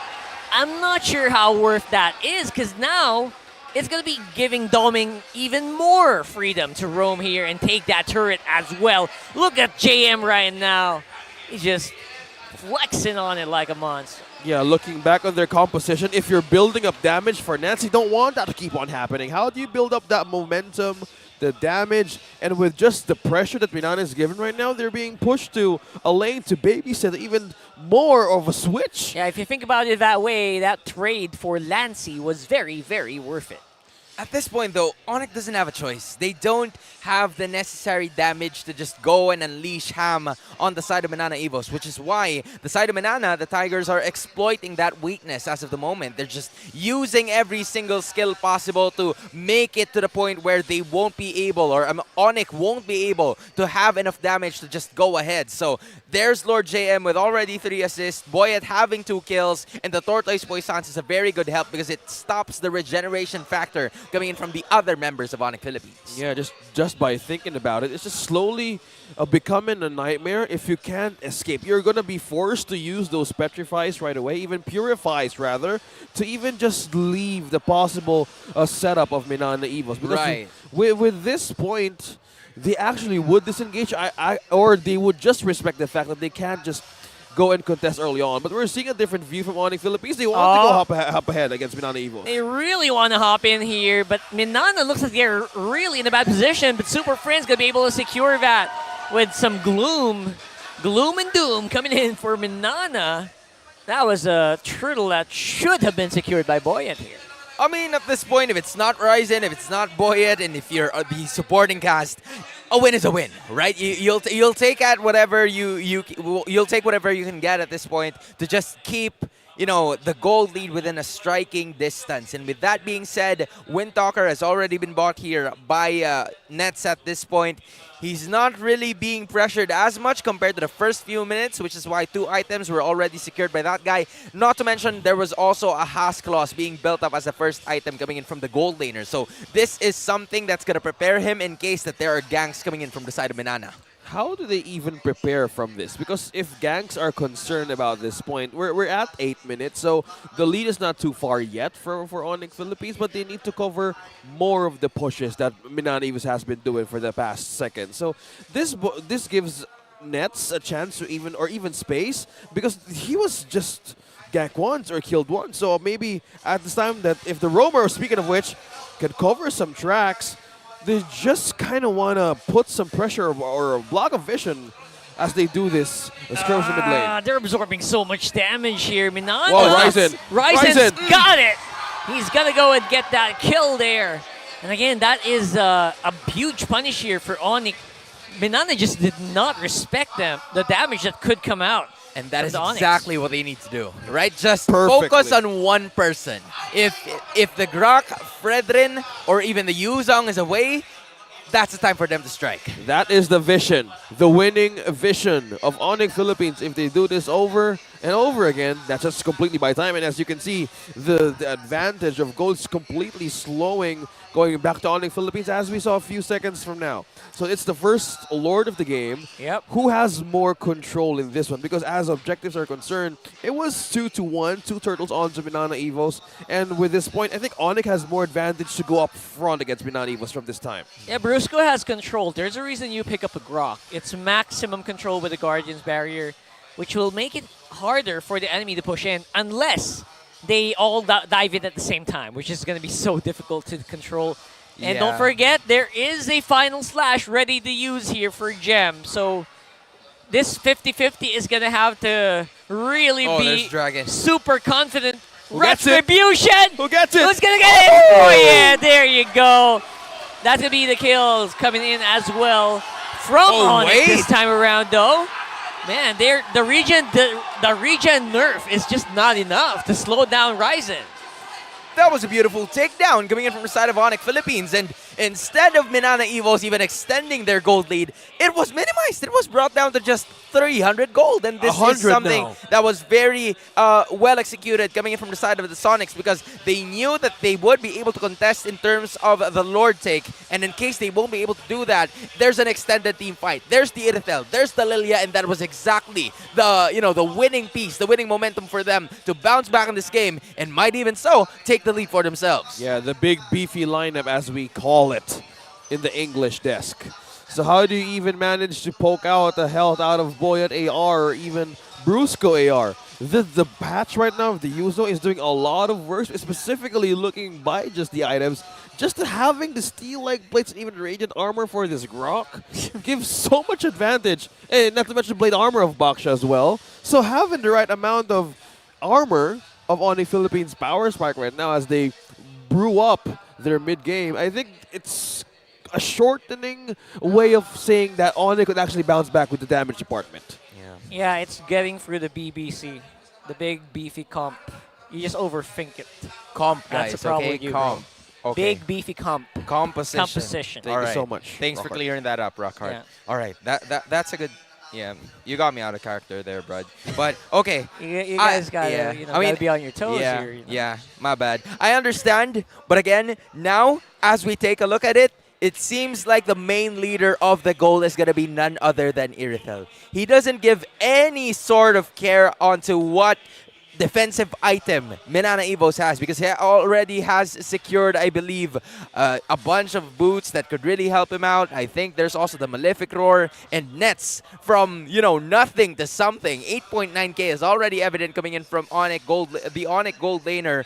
And not to mention, the pressure was being alleviated as well by the rest of the members. That's why Nets was able to farm so freely, because Super Prince was just out there dealing the damage. Yeah, basically MNNE just trying to dodge out Super Prince's glooms here. Oh, there's a call. And they're trying to do that right now by going Nets, straight to the root of the problem, which is Nets. Man, oh man, when MNNE dives you, just so hard to react. Oh, but they're doing it under the tower. That's not where you want to fight. And they're going to pay for it 2-1. Yeah, Perxiva goes with the double and they completely take down Lord JMR and Brusco AR. Trying for a chase. ONIC Philippines in pursuit. Flickered out of Lancy AR. Boyd AR receives the knock-up. Oh, he's still sustained. Oh, he's a boxer. Oh my goodness. So ONIC was like, why are you running? It was basically reaching to the point where they were no longer able to sustain their very own because, again, they were fighting under the turret, and Rockhart was right. What were they doing in that position? It was just a beautiful initiation coming in from MNNE Evos, but I felt like they overextend. Now the Lord is part of the action, and who's going to take this at this point? Oh, damage received right now. Just Brusco AR deflecting most of the damage. I think MNNE has more weight to sustain, but this boils down how the retribution would actually work from these two junglers. It's Ryzen versus Boyet AR. Who gets the last hit? Nets is very far behind here, so he can't really react immediately. Now the resets can come in, and that's exactly what you want if you're MNNE, because everyone's like in a weird position. ONIC seems like they're more ready to fight this. Unless, where is Doming? Where's the Guardian's barrier here? Up top. Up top. He's too far. He's too far. Lancy up there. They're waiting. ONIC Philippines just waiting. They don't have vision on where's the gold laner of MNNE right now. And another reset. Oh, another reset. Yeah, Filipino lore dance, and you get a lot of resets. Yeah. This happens a lot. Well, that's fair. You know what? MNNE, that's actually good for them if you think about it. ONIC, they need to chip away again on the Lord here. Just a little bit. But this time, maybe Super Prince maybe has to be more careful. He has a black shoes, or the pink shoes in this case. But that's not going to be enough to, if MNNE goes on full dive on you again. But who's going to dive, though? Lancy is trying to slowly dive against Super Prince. Nobody. There's the wall. Nobody's trying. Okay, they don't know where Domin AR is, but I know they at some point they would know. Don't tell me to reset It's again. another reset, isn't it? There's a call. There's the conceal. There's the conceal. It has to happen now. Oh, they're too far away, aren't they? Oh, there it is. There's the very but Ryzen still gets the retribution. And everyone just getting cleaned up here for MNNE. 2 for none, and the Lord debut. That's 4K for ONIC Philippines. Lancy might get in trouble, but no, he's still safe. ONIC Philippines with the question, how the hell did they sustain that on Dominic? Oh! Nets falls down. That was a safe takedown. Coming in from the side of MNNE Evos, ONIC Philippines was able to take down too. But unfortunately for them, Nets was caught in the process, and it looks like Doming is next. And Doming, nice effort. But no, you're actually more needed in mid. Yeah. We need you to clear this. What do you do? Oh my goodness. Okay, that's the wall block from the Grok. So that was just completely He bought time. That's good though. Yeah, but that was Domin AR. That was the Brody. And final slash onto Lancy AR looking for a way. Lancy. Oh, he's back. Nice black shoes right there for MNNE. ONIC just giving them what they want right now.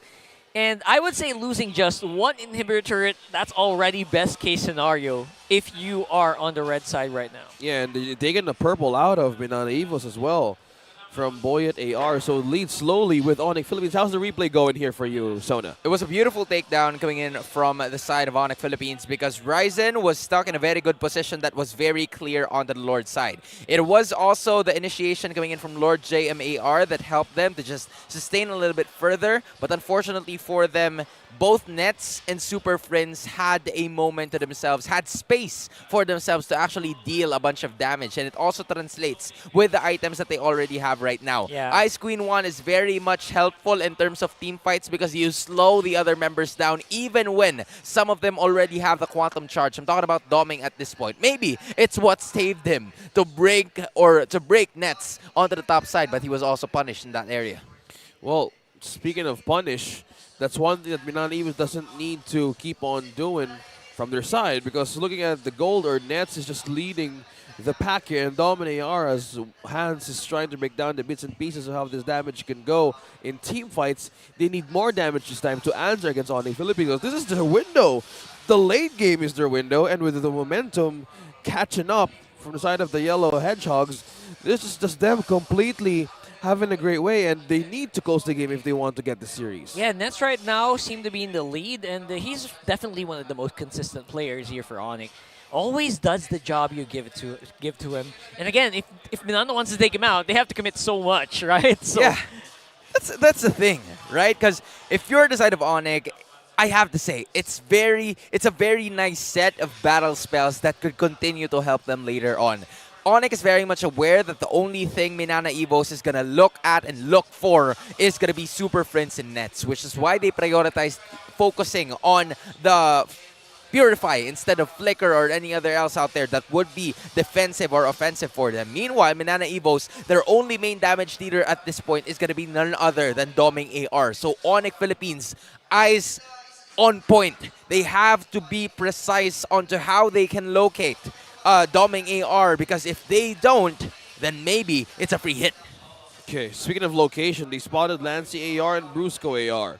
So they managed to bring down a bit of an HP, but they're just looking for a wave to even hold. But there's a conceal coming in from Minana Evos. What's the call here? Here we go again. The problem with Minana Evos, you go for the full commit, and if you don't make it work, you're down by a lot of skills. They could be punished, though. That's a big possibility here coming in for ONIC.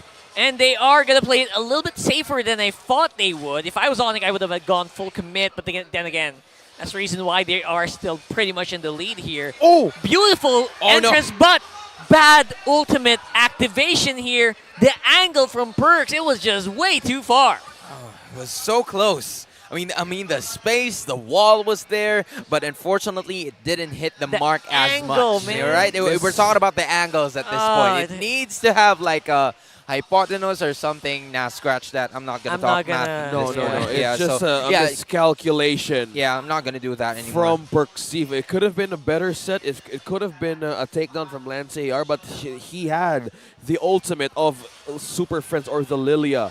That was the reset, but look at that. Gem is just puncturing through. All the ultimates are back online, but the problem is Minana's jungler gonna fall right away even before the whole fight starts. Lancy already using the final slash for Minana. Whoa! Oh my goodness, but look, ONIC members are low.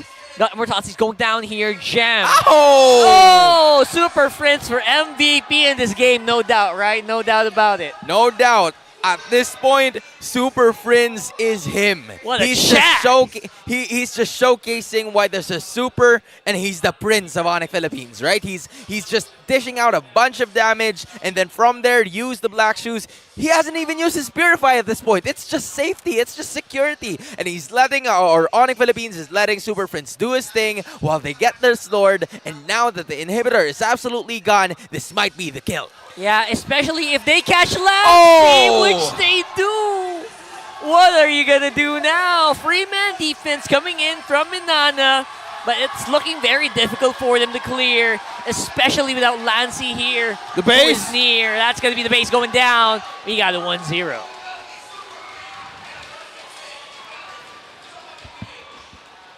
Wow. That winning moment is brought to you by our official sponsor, FWD Life Insurance. In that game, ONIC Philippines had a greater answer in the late game. We've seen how Minana Evos went go straight up. Go had an advantage in early game, and ONIC Philippines got a grip on how to turn things around. Yeah, and I think ONIC figured out the big problem with Minana's BBC.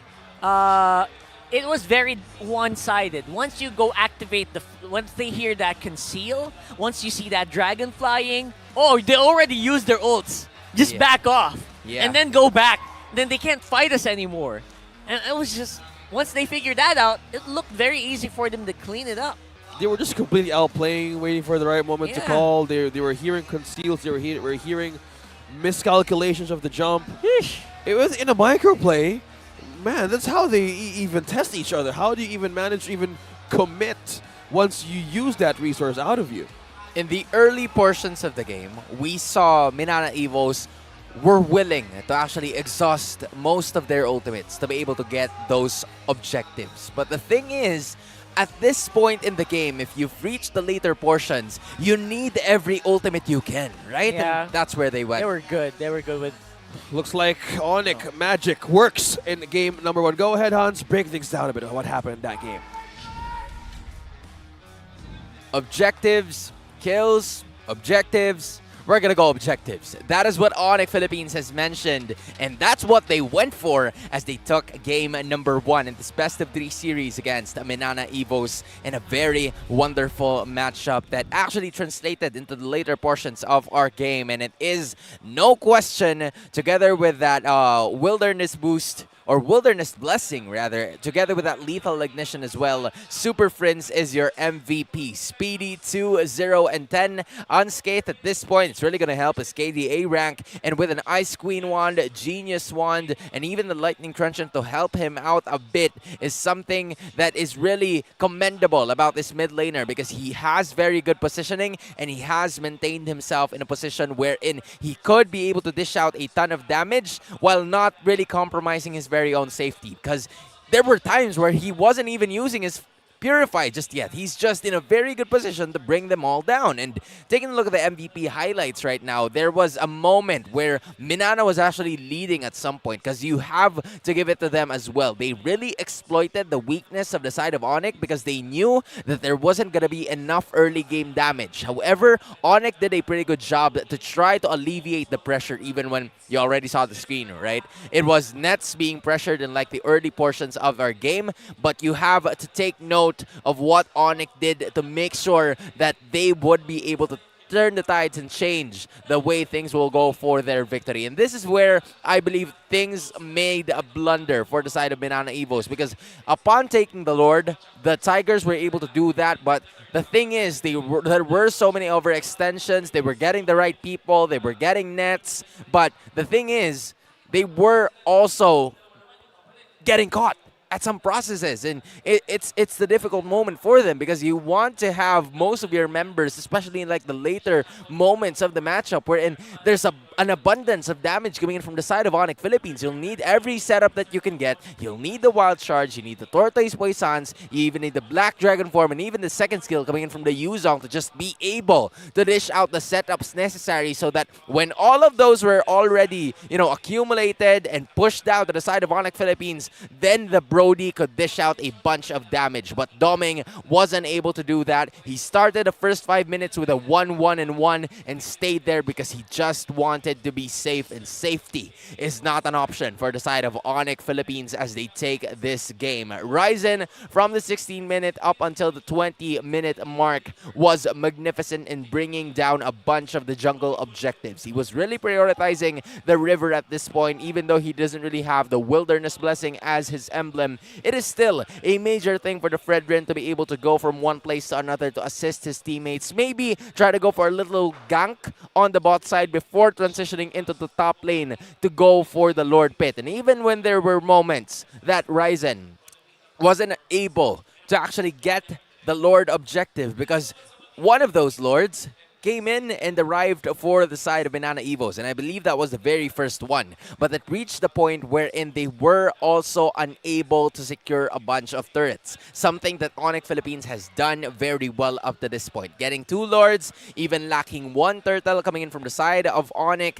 The orange buff and the purple buff is where it got for the side of MNNE EVOS, because there was no one who could really deal the burst amount of damage that was necessary, because Doming needed to stay in the back lines, because again, he's the only source of damage. You don't have any other else. Lancey's gonna be there, but he continuously copies the black shoes, and if you take a look at the composition, you're gonna have either the Final Slash or the Black Shoes. You can't really copy Nets' ultimate because it's more on the physical damage aspect. So if you're Lancey at this point, okay, I'll just go with the Black Shoes, but that doesn't deal damage like the Feathered Airstrike, like the real-world manipulations of some sort. So if he thinks about copying the Final Slash, then they'll have 4 setup ultimates, but not enough damage. And this has been the problem for the side of MNNE EVOS. They have so many ways to land on team fights, but no follow-up, no damage. And the abundance of damage came from the side of the Sonics, because again, you have Nets who's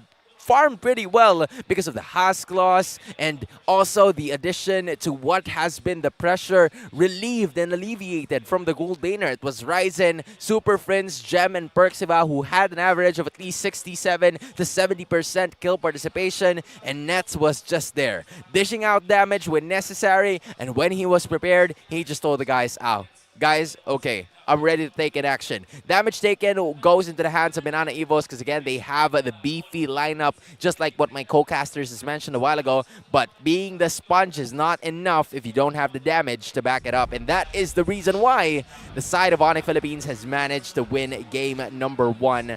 I am ecstatic for what's about to happen. We saw MNNE Evos actually land, double supports from before. Yep. This time, they tried double tank. But unfortunately, it didn't work. I'd say it feels like triple tank at this point. Yeah. Speaking of triple, I missed one.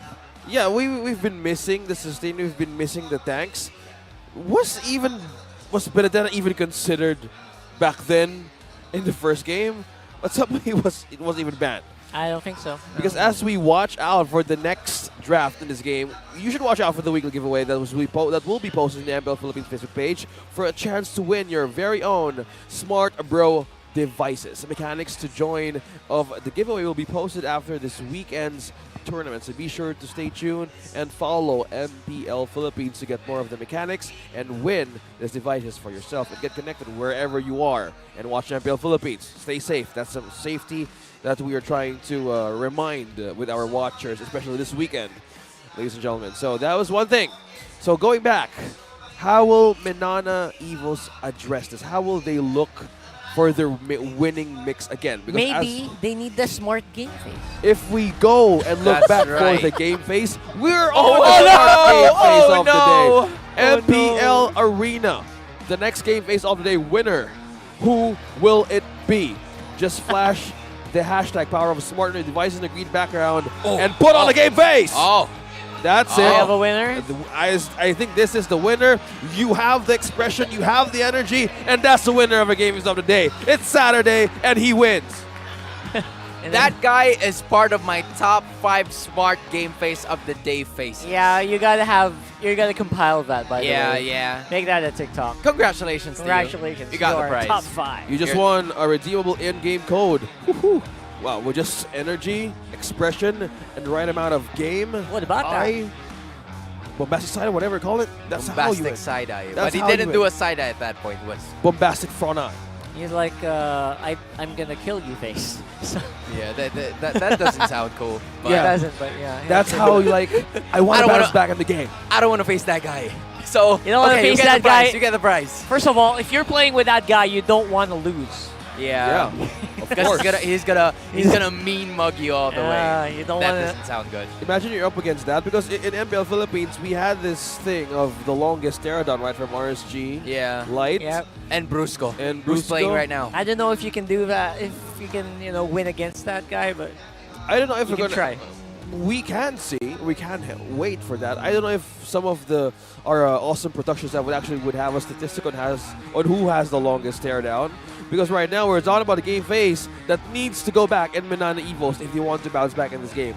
It started really good for them in the early game, but in terms of like getting the hold of the rope in the mid game, it was a bit of a struggle for them. And they were relying on the damage of the Irithel alone, but from That's that true. one death, they slowed everything down from that point. I feel like they had a dive comp which they used, but maybe not as much as they should have. Yeah. They I had, agree. They had everything, and the damage lineup. The damage was okay, right? There was a Valentina, there was a Brody. I keep thinking about that last pick. Maybe if that was like a damaging roam. Yeah. Maybe, Yeah. I don't know. I mean, it would be a little bit more helpful for them. A DR? Yeah. I mean, I was thinking about the Valentina was actually put in a very difficult position because the Valentina was picked around like the first phase of the draft, wherein there were a lot of options still for the side of ONIC Philippines, and it reached the point where okay, I'm just gonna use Black Shoes at this point. There's no other ultimate for me to copy, so Yep. it was inevitable. It was something that was about or bound to happen. You just had to wait for it. Yeah. And had to wait for it to happen. You poke out something from Valentina, he escapes, you force the Valentina to just keep on using the black shoes. It was just terrible to see that instead of you being aggressive, you just being passively going back safe on your own base. So we kind of expect in a way from game number 1 to have a different result. Maybe in a different standpoint that if the draft turns out to be a different one, since we're checking on either the assassin or the marksman, or no, the fighter or the assassin picks, maybe from their comfort alone, how they went from week 1 and 2, if they took a page from that and translated to success in this game with the new patch, I think that could actually work. That scary thing for MNNE is it felt like they were comfort picks, you know? It was. It was. They didn't pick anything crazy or anything, you know? Which was, again, they had the Yuzong, which was a very good counter towards the NFL. Midnight loves it. But yeah, and Midnight loves Dragons as well. But unfortunately for them, Rockhart was right. They didn't use it as much. They didn't, fully abuse the composition that they've had to a point where there was no longer any way for them to bounce back because the side of ONIC Philippines already got the scaling. And I just have to say, put on the analyst mask aside, Banoobs, it's not looking good, man. It's not looking good. Man. It's currently 5-1 all time. Yeah, and you need to walk that talk. Yeah, Boss A is feeling godly right now. Yeah, even though in that banter he's a baby, he's happy that by just not being a dinosaur right now. I mean, so yeah, let's head on to the draft. It's game number 2. Let's see how this goes for MNNE Evos. Will they go for comfort? We know them with their strengths. We know them with their team fights. We know how their playstyle works if they choose their own comfort. Let's see how this goes with their own priority. Will they go back to the Benedetta? Will they go back to the Ethan once again? Let's see how this draft goes. We're looking at MNNE Evos being on the blue side, which gives them an opportunity to secure their most comfortable strong pick. If the Matilda gets banned here, or just by being stolen the first pick, I think that could give a way for MNNE Evos to even fly back to get to game number 3. I love the idea that they finally went onto the blue side rather than the red, because again, they can have an adjustment to the next 2 picks that the side of ONIC Philippines will make, because that is what brought them demise in like the first game, because the Valentina was stuck in like a very difficult position. So now that both of the teams are starting to leave the Valentina open, Edith and Novaria are actually out, and MNNE, for the first time this season, we're not going to be seeing a Lilia. Instead, it's going to be in the banning phase, something that we haven't seen in a very long time, right? Yeah, it's a good change-up, yeah, isn't it? So, obviously, Lilia is so good because of the changes again to Lilia. They nerfed and they buffed him again. They missed out. They it's supposed to be versus. no. It's supposed to be versus Tigers, man. Yeah. They had their chance. But going back to what you were saying. Wait. before Arakart's point, Matilda is open, by the way. Yeah, gentlemen. do it. I mean, just do it. Just go for the Matilda. Don't. Yeah. It's still good right now. It's Go still good Shaya. right now. Oh! It makes sense. Okie dokie. It makes sense. It makes complete sense. Because again, Angela and Matilda are some of the best supports in the current game that we have right now. Angela, if you want to pick up more or less like a Lancelot, I mean, Martis is still open. Martis and Angela is a very good combination. If you also want to go for a Fredrin, go ahead. Be my guest is something that was used by ONIC Philippines a while ago, and this time, they finally have a way to extend team fights. And if there's something that we know from the side of MNNE, it's team fights. It's an average of 70% for all 5 members whenever they go to team fight. Yeah, that's their strength. That has been their identity in how they would really want to bounce back, because we see them do this up against world champs, and it's not impossible to do it again. So with the priority of Angela, though, you've mentioned about team fights, you've mentioned about the utility still in the Fredrin. With this point that we're seeing from Super Frizz and how he was really getting a good amount of coverage from the early to mid-game, being the Lilia, how about now with the Matilda? This is a great way for the Irrital to even have a good time in the gold lane. All right. Baksha's here. We saw, obviously, Baksha just so good. To be fair, I thought Baksha was going to win last game because usually it's really good against a Fredrin who relies so much on regenerating his HP. And the passive of the Baksha just destroys that. They won. Anyway, in the draft index, obviously definitely better for the Sonics, I would say. More control on DPS and more objective focus. That's exactly what you want to see. They have a very well-rounded free picks, I would say. Yeah, I'm just going to be interested here on what Super Princess Hero will be. Because they're still missing a little bit on like the burst department. Because you have Datathel as like damage per second ally. You also have the Baksha, who's going to be the tank, the sponge. Similar to what Fredrin and Brody are going to do. If you're taking a look at both of the teams right now, it's a mirror move for both of them. That's There's right. a support, there's a gold laner, and there's someone who can sponge things up and keep the fight going. In short, this trio of Minana can fight against the trio of ONIC, and Yeah. it will look like a 50-50. You know what? Just start the fight already. Start the Nah, fight I'm kidding. already. I'm kidding. I'm kidding. No XP, yeah, no mid. All mid. We can go, we can go. Let's see who wins there.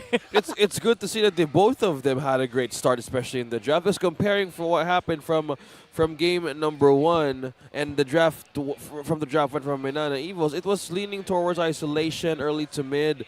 From the rounded decision making here, they also wanted to secure the EXP. It's good that they took out the Terizla and the Yuzong. Yeah. In a way, it's a problem. So since they have more ways to have extended team fights, who will they go for here? Will they go for, I was about to say, the Paquito? Good one on the Paquito band. Yeah, because if you're looking security for marksman, Paquito has been dealing a lot of plays today, and not to mention a lot of punches and knockouts and a lot of CCs being thrown over your marksman, and that is dangerous. If you're hoping for a winning condition, that's just a marksman that you need to have a late game insurance with. I'd prefer Paquito for the side of ONIC Philippines just because they already have the backshot and they need access from the back lines to go up against the Brody, because that's going to be trouble if the Paquito goes into the other hands of, talking about MNNE Evos at this point. However, MNNE Evos, knowing that there aren't a bunch of XP laners left on the table because Arlo, Terizla, Yuzong, and the Paquito is now gone, maybe they can pick up the Martes to go with the Angela and put Fredrin onto the XP lane. That's the flexibility that they have at this point just because they have the Fredrin on their side. Not to mention, they still need a little bit more in terms of like the mid lane, or what if Angela goes into the mid lane and Perks just decides to use the Kufra once again like he always does. Maybe something That's a else. good point. I feel like it's being read too easily. And Right? Kufra, good luck on the Kufra, because this time you have shielding There's coming so, from the there's Matilda. so much. So it's not going to be as cut and dry compared to before. Valentina coming in here, I would say pretty good. But still, that means they also have hard guard. So that's that's a big bonus for me. Yeah, that actually makes a lot of sense. It's a way better Valentina game now compared to game number 1. Because the only thing you copy in game 1 is Black Shoes and you're donezo. This time, you have the hard guard. You're now going to be a little bit more proactive. Finally! But there Come we on, go. finally. End the show. Okay. We were talking all about right. the EXP lane Benedetta that gave them a win. Stick to that. Lord JM just said, Coach, put me in. Put me in. Put the Benedetta in. This is it. I love it. I love it. It wasn't even banned game number 1, and now they need just to utilize this chance. This is the opportunity for MNNE Evos to push to game number 3.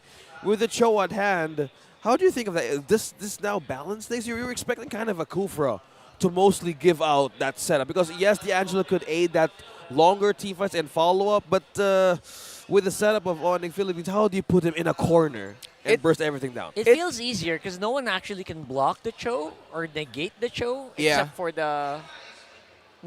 even if you're a Matilda. But there you go.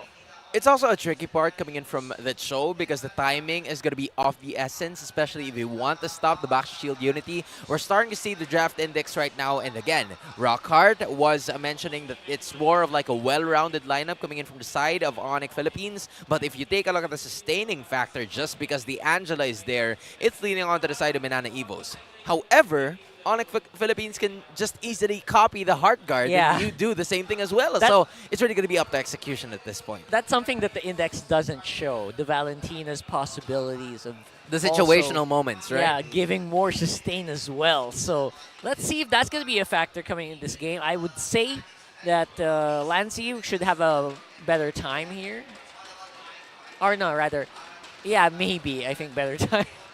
Let's see who Just maybe, right? is not going to have a fun have time a better earlier. time right now. ONIC Philippines is now on match point in this best of 3 series, and we're taking a look on the composition that we're trying to see the possibilities with. Lord JM finally back on the Benedetta, and let's see how this goes for ONIC Philippines. Will they have this for a sweep, or will MNNE EVOS take this to a tiebreaker once more? The main concern that I have here with the lineup of the side of MNNE EVOS is the fact that they don't have magic damage. It's, again, going to be an Angela at this point, which is why I'm not going to be surprised if Lancy AR will start to build an enchanted talisman first instead of prioritizing the new item, which is the Flask of the Oasis that boosts the regenerative factor coming in from the support heroes that are now part of the meta. Talking about emblems right now, more on the Wilderness Blessing once again, where 2 heroes coming from the side of MNNE EVOS and 2 heroes as well from the side of ONIC Philippines will be using it. Both tenacity for the marksmen to keep themselves in the situation or inside the fight, whereas adaptiveness will be added to the Brody to at least assist him in the early portions of the matchup. Completely agree, especially for Ryzen. If he just chooses to go for Blade Armor, everyone's just not going to do damage. Right. Oh my god. It's going to be a long game. That Baksha is going to be unkillable. Just imagine having more team fights with his own composition. I can't imagine the balance right now in just team fights for MNNE EVOS. But who am I to question their own strength that they gave them a point out of the world champs? You are OSX. Yeah, man. You always have the right. You always have the right. Yeah, man, but because this is just them, it's a prowess. Just by that, pokes, it's just gathering them up for opportunities such as that. Because at some point, MNNE EVOS could utilize more of their team fights. And when that arrow leads towards that possibility, they just completely go all in, just as that. Well, in terms of possibilities, I think the Benedetta just has so much possibility here. Because Lord JM, I will say this over and over again. Just give this guy a gun. Give this guy a really high mechanical hero, a Benedetta. He's going to do magic. Look at this. Right now, he is actually styling and profiling right now, hunting down that Matilda, looking for more targets right now. That is, of course, Gem, who has that Firaga armor back. That means he can sustain, but look at him. It's so hard to stop him. He gets first blood still. Still, MNNE EVOS winning that one, a sacrifice of 1 from Lord JMAR, and they're not stopping. Eyes on the purple, Super Fins on the bush though.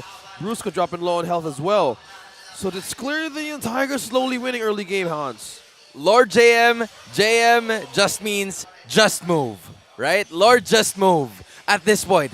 It's something that you have to do, but at one point, you also have to take care of your teammates. What a wonderful initiation coming in from Super Friends to equalize the situation. And just when we thought it's going to be a better game for Lancy, hold your horses, because Super Friends is back at it again. I think it's just micro. You misheard it. Just mechanics, just micro. Just mechanics, just micro. Yeah, you got that right. Fair enough. Because that's all he wants. He just wants to move. You give him freedom to move. If FAMs, you can move, but you don't do damage. That's true. On the Pakito, you move, you kill someone. Same on the Vendetta. You move, someone goes down. So yeah, just move can also work. Yeah, all right. The comfort right now of Lord Jim having the Benedetta on his hands. Man, he was just so slippery back in the back line of ONIC Philippines, and they were all using all the resources to catch him. Yeah. Talk about diversion. Even right now. Look at that. Just looking for a way to take him down. Pressure is just boiling up to the EXP lane. Well, all of that is happening. We're looking at Perksiva and as well as Nets trying to get a hand of a kill out of Dominator. Because one of the things that we're looking upon here is the damage department you guys mentioned. Because ONIC Philippines has balance in damage and magic. It's the same scenario for the marksman department. It's still Nets using the Erethel. It's also Doming using the Brody. And unfortunately for the side of MNNE EVOS, we haven't seen Brody that much in action because all of the action is happening here at the EXP lane. Lord JM is forcing the rest of the members of ONIC to react to him. Gem is not really having like the worst time, but he needs to be able to stay in this lane as Benedetta is one of the fastest to roam around the map. Seems to be fine right now, though Minana might have problems here. Nope. Still going to be Boyet securing that turtle. It's free V4, and the sustain is just so much better here for Minana that they're able to disengage, not giving anything to ONIC. Nobody fall down. Completely just the objective. On to MNNE EVOS having a great start. Even by just looking at the trade here, Ryzen is just looking for a way to take this orange on for himself. That was a great pick up coming in from Brusco DR to just use the Way of the Dragon to put the wheel away, to put the huge tanky hero, which is Ryzen, out of the way for them to be able to get that turtle as of this moment. So this is a very good second turtle that was secured by the side of MNNE. However, there were rotations that are being made again by the side of ONIC Philippines to stop them on their tracks. It's still a very close game, but in terms of the scaling, if they keep this longer, this might side ONIC just because of the fact that Nets is there. Nets is the guy to go. Yeah, Nets so far having a fun time. Look at this guy. He's already double leather jerkin. Oh Yeah. my goodness. And 2 daggers. Man. He's got all the casual chop suey items. Yeah. Chop suey is like a vegetable Mixy. dish where you mix all the things together just for everyone who doesn't know it. So Yeah, now you know. It's a dish in the Philippines with is actually a Is side it just dish. Philippines? Maybe Chinese Yeah. cuisine. That's probably how we call it here. Yeah, but, it's a mix of everything, and I think with that kind of decision from Nets, he answers more of the early game spike of MNNE EVOs, and there's the stealing keeps on happening. Who got it though? Oh, hey, Onyx. He's gonna secured. try. He was trying. He doesn't have retribution, so pretty slim chance. Nice energy eruption here from Boyet. Get some of that attention from Brusco. Make sure he's safe and comfy there. And make sure he's ready to go for the kick here. Maybe on the mid lane. Maybe does he have Flicker? He's going to go for it. Flicker is possible. Doesn't even need it. Has a Purify. Super Friends going to stay alive. That's the Purify doing the work for ONIC. Super Friends in a way. Although he had an Angela, he's still going to go out safe. Super Friends, I think, also still has the Heart Guard. Yeah. So he's going to be able to maybe use it to make sure Ryzen secures this retribution. But look at that, Boyet already has the preemptive Heart Guard, and that's going to be the steal. Or I would say the 50-50 going over to Ryzen with the TP up front. That was a great pick-off coming in from the side of MNNE EVOs, or rather ONIC Philippines, as they got the turtle for themselves. It's going to be the first turtle secured by the Sonics at this point.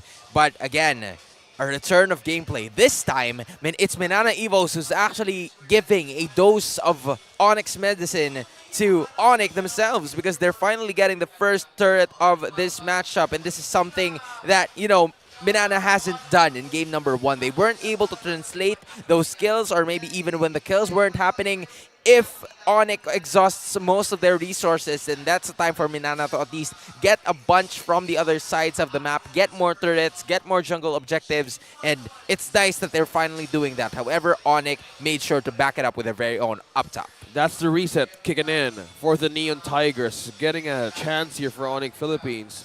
And just by looking at you guys just mentioned early on, it was even a slow start even for the turret takedowns, because they're most likely capitalizing on their own momentum, especially with the items. Look at that initiation from Perxiva though. Oh, that's very aggressive right there, and that's exactly what you get with the Matilda. That's why you pick it up with a Heart Guard. Oh no. Man, Nets is going to be so scary here. Going straight for Boyet as well. Again, just trying to buy up some of that cooldown for the torn apart memory. And now, I think ONIC, they got what they wanted. But look at JM. He's doing his job. He's doing his thing. Oh, he got... Circling Eagle, though. Oh, man, that's a good way to go down. You bought some time, but you didn't get any kills. I would say that's the best case for JM. But still, he managed to take down the turret down He got a turret, exactly. It's just slowly but surely for MNNE EVOs right now, Hans. He's playing proactively at this point. You love to see it coming in from Lord JM to just always be part, or not even be part of those fights, but again, stay as of the moment. Beautiful guiding wind coming in from the rest of the members to just keep in all the action, because again, it was Perxiva who almost died in that skirmish down bot, but he made sure that the guiding wind, together with an extra favor onto the roam department, would keep him safe, give him extra shields from the torn apart memory, and keep him away from distraction. The distance right now, it's MNNE EVO's game to make it all work. It looks like everything's going to be slippery. Look at that. Initiation is about to happen. Wow, that's a messy team fight. I don't even want to call that. Ryzen, though, still will secure Visceral. That's pretty big. Gem, good pressure on the Domain. Heart Guard coming in clutch here, but not going to be enough to take him or make sure he doesn't go down. And Ryzen was the only one to fall down from ONIC Philippines. Boy. They're taking this mid turret for themselves and they're pushing slowly with that 3-man Titan from MNNE Evos complete. They're winning and they're just looking for a way to end this faster than they could have. Wow, ONIC Philippines completely having a change even from the lead. And MNNE is now pushed to a state to even defend. I was just wondering what Lancy was doing in the skirmish itself. He wasn't able to just use the heart guard to protect the rest of his teammates because he was there. He was part of all of the action. And if you're the Angela, you would prefer to be probably back in the base, just waiting, just chilling. And then when all things go hell and loose, that's the time for you to strike. But speaking of which, Lord JM. Oh man, the mechanics will not be enough to save him this time. Nah. That is just a sad sight to see. With the immortality present from Gem right now, they could actually go full-on hard damage against MNNE Evos. They're left with 3 turrets in their own base, and just by looking at the gold here, Nets is rising up and probably has more items to answer from MNNE Evos to stay in. When you see a Benedetta just falling like that so quickly, so easily, even with everything that the Bendetta's doing, that's a bad sign. You got a problem. You got a problem in your hands. Unfortunately, that is the case. That is a problem that the side of MNNE Evos has to address at this point. Because again, even you still have to give props to Doming AR, right? Being close in terms of like the damage department towards Nets as well, coming in from ONIC Philippines. But again, if we have to take note of what MNNE needs to do to be able to bounce back in this game, it's just that they just need to use the wave clear potential that they have. Wait for an opportunity or a blunder coming in from ONIC Philippines. Maybe a mistaken circling eagle, but that's the thing with the patch right now, right? No, bro. It's so difficult to do. No, if it's the previous patch, maybe a blunder circling eagle would have worked, but this time you have direction. You know where your destination is gonna be. It's one direction for ONIC Philippines with the pickup of this Matilda. Perksiva having so much perks and 4 initiations. He's just getting on a full frenzy setup most of the time. Super Friends, another major pickup, and with that kind of penetration, without the balance of magic from MNNE Evos, there's so much thing that they need to answer. How's their defense now working for them? How's the damage working for them? Because if attack damage is concerned, how will they take this to a longer team fight? Because as of now, another purple could be stolen from them, and ONIC Philippines just here. Just watching. They no longer can do anything, but again, a kick. That's going to be beautiful here. Brusco can't really get in a position where the kick is going to matter. Everyone just got knocked up there. Beautiful flight of Perksiva. JM with the last insanity, just doing so much. Man, oh man, ONIC looking fire. I mean, for Gem, that's literal, but you know what I mean. Yeah, the roar was only the cost of ONIC Philippines. They're still winning. They're still pushing. How's MNNE doing now? Well, JM. Oh, it hurts. Ow! Man, what is Nets up? What do he have for breakfast? I wanted to get me some of that. There's no safety for Lord JM, even from the few hits of the arrows coming from this Irithel alone. Nets is, my goodness, like 1,000 damage per hit. I don't know, man. You can parry everything. You can eye for an eye. But once you just squint or just, peeked a little bit, then you're done. That is Nets right now, onto at least a full build at this point, if I'm suspecting. He already has a Berserker's Fury, a Malefic Roar, even Hasklos. Heck, he doesn't even have a full build just yet. The final item is going to be the Wind of Nature. My goodness, a Wind of Nature. He is so offensive to the point that he no longer cares about the defensive item. Go ahead and give me something. Bro, they have the Matilda. They have more ways to even have us. Oh, something got set up here. Yeah, good setup. And against Brusco, finally finds the target, but it's in the wrong angle. And no one to follow it up as well. Nets on top side, doing a solo on that turret. Well, everyone is on mid, just trying to get some of these attentions. Boyet getting burned to a crisp here by Gem. Gem doing a good job as well in here. He still has immortality, so he's still a viable front line. Will be able to at least burn down that Lord. They're just pushing. Lord JM, he's trying to buy some time, trying to see if he can still keep this base alive. Turret will fall on top side. Oh my god, it's just MNNE catching for breath here.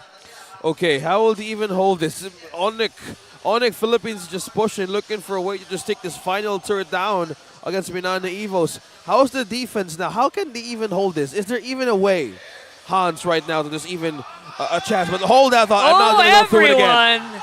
It's a party right here in ONIC Wait. Philippines camp. Oh, no way! That would have been a beautiful re-engage, but no, it's not going to be allowed here by ONIC. Everyone's actually pretty low, so they just should probably back off and wait for the next one. Looks like that's exactly what they're going to do.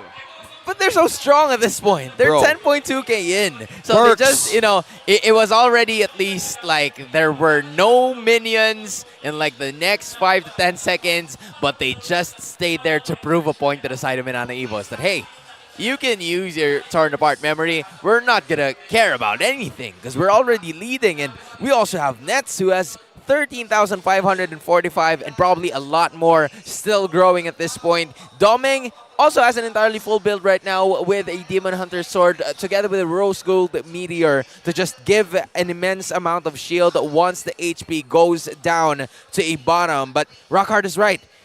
They're being burned down to a crisp because the underrated person here is Gem. Nobody can burst Gem down. Yeah, that's the problem. When you go on overcooked, there's no turning back. I haven't actually seen Gem pop Immortality all game. Right? No.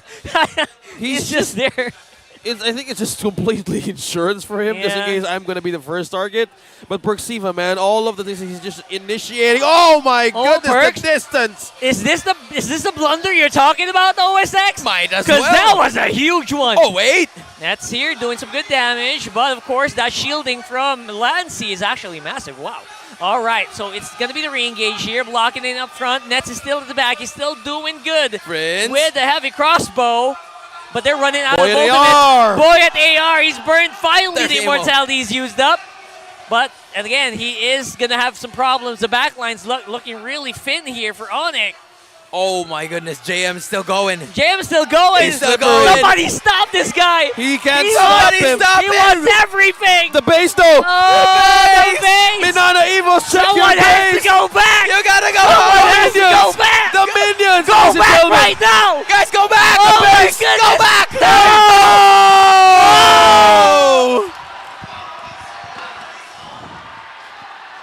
They saw blood in their eyes. Even the players of ONIC Philippines had the best answer. And that winning moment is brought to you by our official sponsor, FWD Life Insurance. ONIC Philippines talking about minions in the base. That is insurance. Check your recall, ladies and gentlemen. ONIC Check is your just recalls. completely did a split. If there were moments of the day where we tell all of the players to take discipline in using the recalls and using the TPs, in this one, you have to press your TPs. The one time. The one time. You need to press the You recalls. had the one time. Check your recall. Check your recall. Guys, I don't even know how to analyze it. This was the line of... I'm so sorry. I just said someone just has to go back. It Go back, It one was of you. so obvious. Oh, It was so Nobody. obvious. That shouldn't Nobody have took happened. note on the final Oh magic my that was goodness. working under the base, and they were just completely preoccupied and taking taking somebody out of ONIC Philippines. Still, a good try coming in from the side of MNNE EVOS. Lord JM, just like what OSX has mentioned, it was a Harry Styles moment for him. He was styling Harry on all of Styles them, moment. right? Yeah. But unfortunately, they all disbanded. Just like One Direction, they all disbanded, and there was no one left to defend the base. Well, to be fair, they all went one direction, going to the enemy. Yeah. Yeah. And the enemy took care of them. Or should I And the say, minions. the Yeah. fans. It's the fans, The that fans. went back. Yeah. The fans being the minions. Yeah, man. And just how the game changes really quick. That's the first time I've seen that again. Yeah, in a long we time. could In bring a back long the time. famous line of the famous rap battle guy from ONIC Philippines back in season 8. Check your recall. Yeah. We're about to win by split. They're about to win by split. But it wasn't even split. It was just minions. Well, go someone ahead. was splitting the minions. Someone was splitting. Right? And Yeah. they Wow, what did used I it just against watch? MNNE Evos, and they need to check. The MNNE Evos need to check what's happening in a macro scale, because micro-wise, it was happening in game number 1. Game number 2, all of you check your mini maps, because they were all over the place. ONIC was all over the place. They were painting everything yellow. And who do you answer for that? Even by the defense. I was just trying to put the point, oh, Hans, how do they put a defense here? We're not looking at a bigger scale. They're just trying to pull out MNNE was out of the base. Yeah. And all they feel is like, finally. Well, to be fair, that's something was the that, event. that's something that happens to a lot of our players right now. Yeah, I'm talking to you. You didn't go back. You didn't. Sorry about Rockhart, guys. He's a bit I of, have so many teammates that do that. Well, good thing. The season is finally reset. It's finally on a Oh, reset. we're back on reset. Yeah, right. yeah. I just opened mine. Mara and I just played a while ago. So that's a good sign, right? Yeah, what's up, Epics? Yeah. Yay. Yeah. What's up? What's up, Epic? What's up, Epic? What's up, Epic? What's up, Epic? What's up, Epic? Yeah, we're gonna grind our way up faster this season. I hope you're Epic. Yeah, because If you were Mythic, I am. then you I would be am. Epic, yeah. I have a proof You're right epic, here. I yeah. have a proof. all right, good. Yeah. good. And you were one of like my best teammates, right, in my statistics here. Oh yeah, for sure. Yeah, Canada So was easy. my best pick for the season. I Easy hope peasy, it- lemon I hope squeezy. it could, But it's so continue. difficult to ask OSX to play because he never has time for all of us. He has so many companies to Yeah, take so care many of. companies Don't to worry. take care of. Next but week, this time, yeah. we will take over the server of the Philippines. Really? Okay. I would climb myself to go global Kadita soon. Okay. All right. I'll believe it when I see it, because you always I'll say try that my you best. never log in. I'll give it to you, mate. I'll give it. Mara, I know this is going to be one heated interview. Let's throw it over to ONIC Philippines on stage together with Mara Aquino. All right, everybody. What time is it? It's their time to win today. Congratulations to ONIC Philippines. Perks, first time kita nakita mag-Matilda, ha? Now, let's talk about what happened game 2 in the final moments. Kasi muntik na kayo magkaroon ng mistake nun, actually. Anytime, it could have turned around. But, ano yung interpretation mo dun sa last few moments na nangyari? Ano po shot call po kasi doon, papapatay ako. Tapos papasegway naman yung creeps. Buti nasunod po. And winning sa minions, alam ko kanina you guys had so much pride with the game. Pero winning sa minions, how did that feel for you guys? Pareho lang ng panalo kasi sa huli pa din, panalo pa din. May extra giggle ba kayo sa laban na to?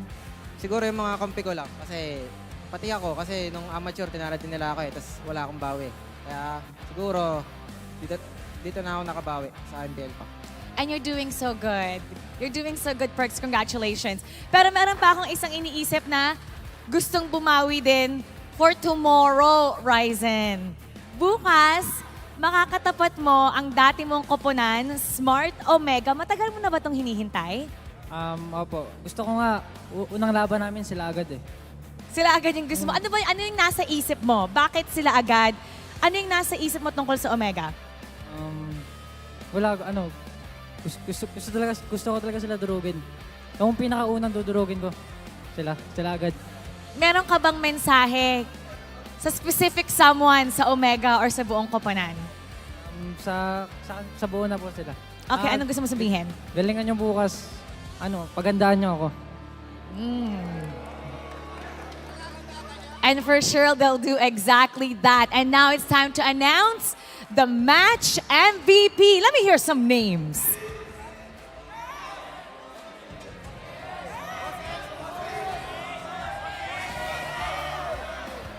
Sabi nila si Boss A daw, Boss A. Medyo imposible ata yun. Alright, let's take a look at the screen to see the match MVP. Super Friends. Super Friends, matagal na. This season, you guys are slowly climbing up. Ano ba ang gustong patunayan ng ONIC at ano ang mensahe mo sa lahat ng inyong supporters? Gusto namin patunayan na na ipapa-champion namin yung ONIC. Tas Kasi yung gusto ko message sa mga supporters namin. Salamat dahil sumusuporta kayo. All right, let's give a round of applause to Super Friends. Parang, gumaganto na ako. Parang hinahabol mo yung microphone, Boss A eh. May gusto ko atang sabihin eh. Parang feeling ko may napatunayan na kayo. Nilalayo ko na yung mic, pero you're inching closer to me. So, Ano sinabi ni Banobs kanina? Sabi niya tumahimik na ang dapat tumahimik. tsaka, bakit wala na siya dito? May papakita sana ako sa inyo eh. ano yan? Ano to? May papel. Anong nasa papel?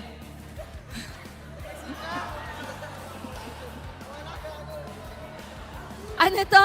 Missing. Have you seen this person? Banoob's known traits. Doesn't know how to win. Okay. Wala. Thank you. We'll just leave it at that. All right, everybody, let's give a round of applause to ONIC Philippines. You may now take your bow and take your walk of victory. Ang daming pakulo ni Boss A. Pero, he can walk the walk, talk the talk. Napatunayan nila na sila ang mas magaling na koponan sa first half ng ating Season 12. Hihimayin natin kung ano nga ba ang nangyari sa ating laban. Balikan na natin ang ating casters. Pasok! I'm going to say this one more time. Separate Mobile Legends and older people. Thanks, OSX. I told him to say that. That was fun. And just by looking at the banter there, Boss A prevails in that heated exchange in the beginning of the series. At least. And Banoobs was nowhere to be found in the venue, and he had props. At least for now.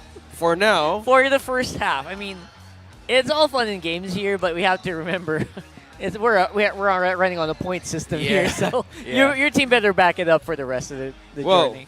Hans, this is your job now. Go ahead, take this analyst stand again. OSX, next time you throw it to me, please complete your sentences. But, okay, I'm going to go ahead with this one as the side of ONIC Philippines got the victory over MNNE Evos, which was a major play that we've seen from all of them. And one of the MVPs is going to be Nets with the use of the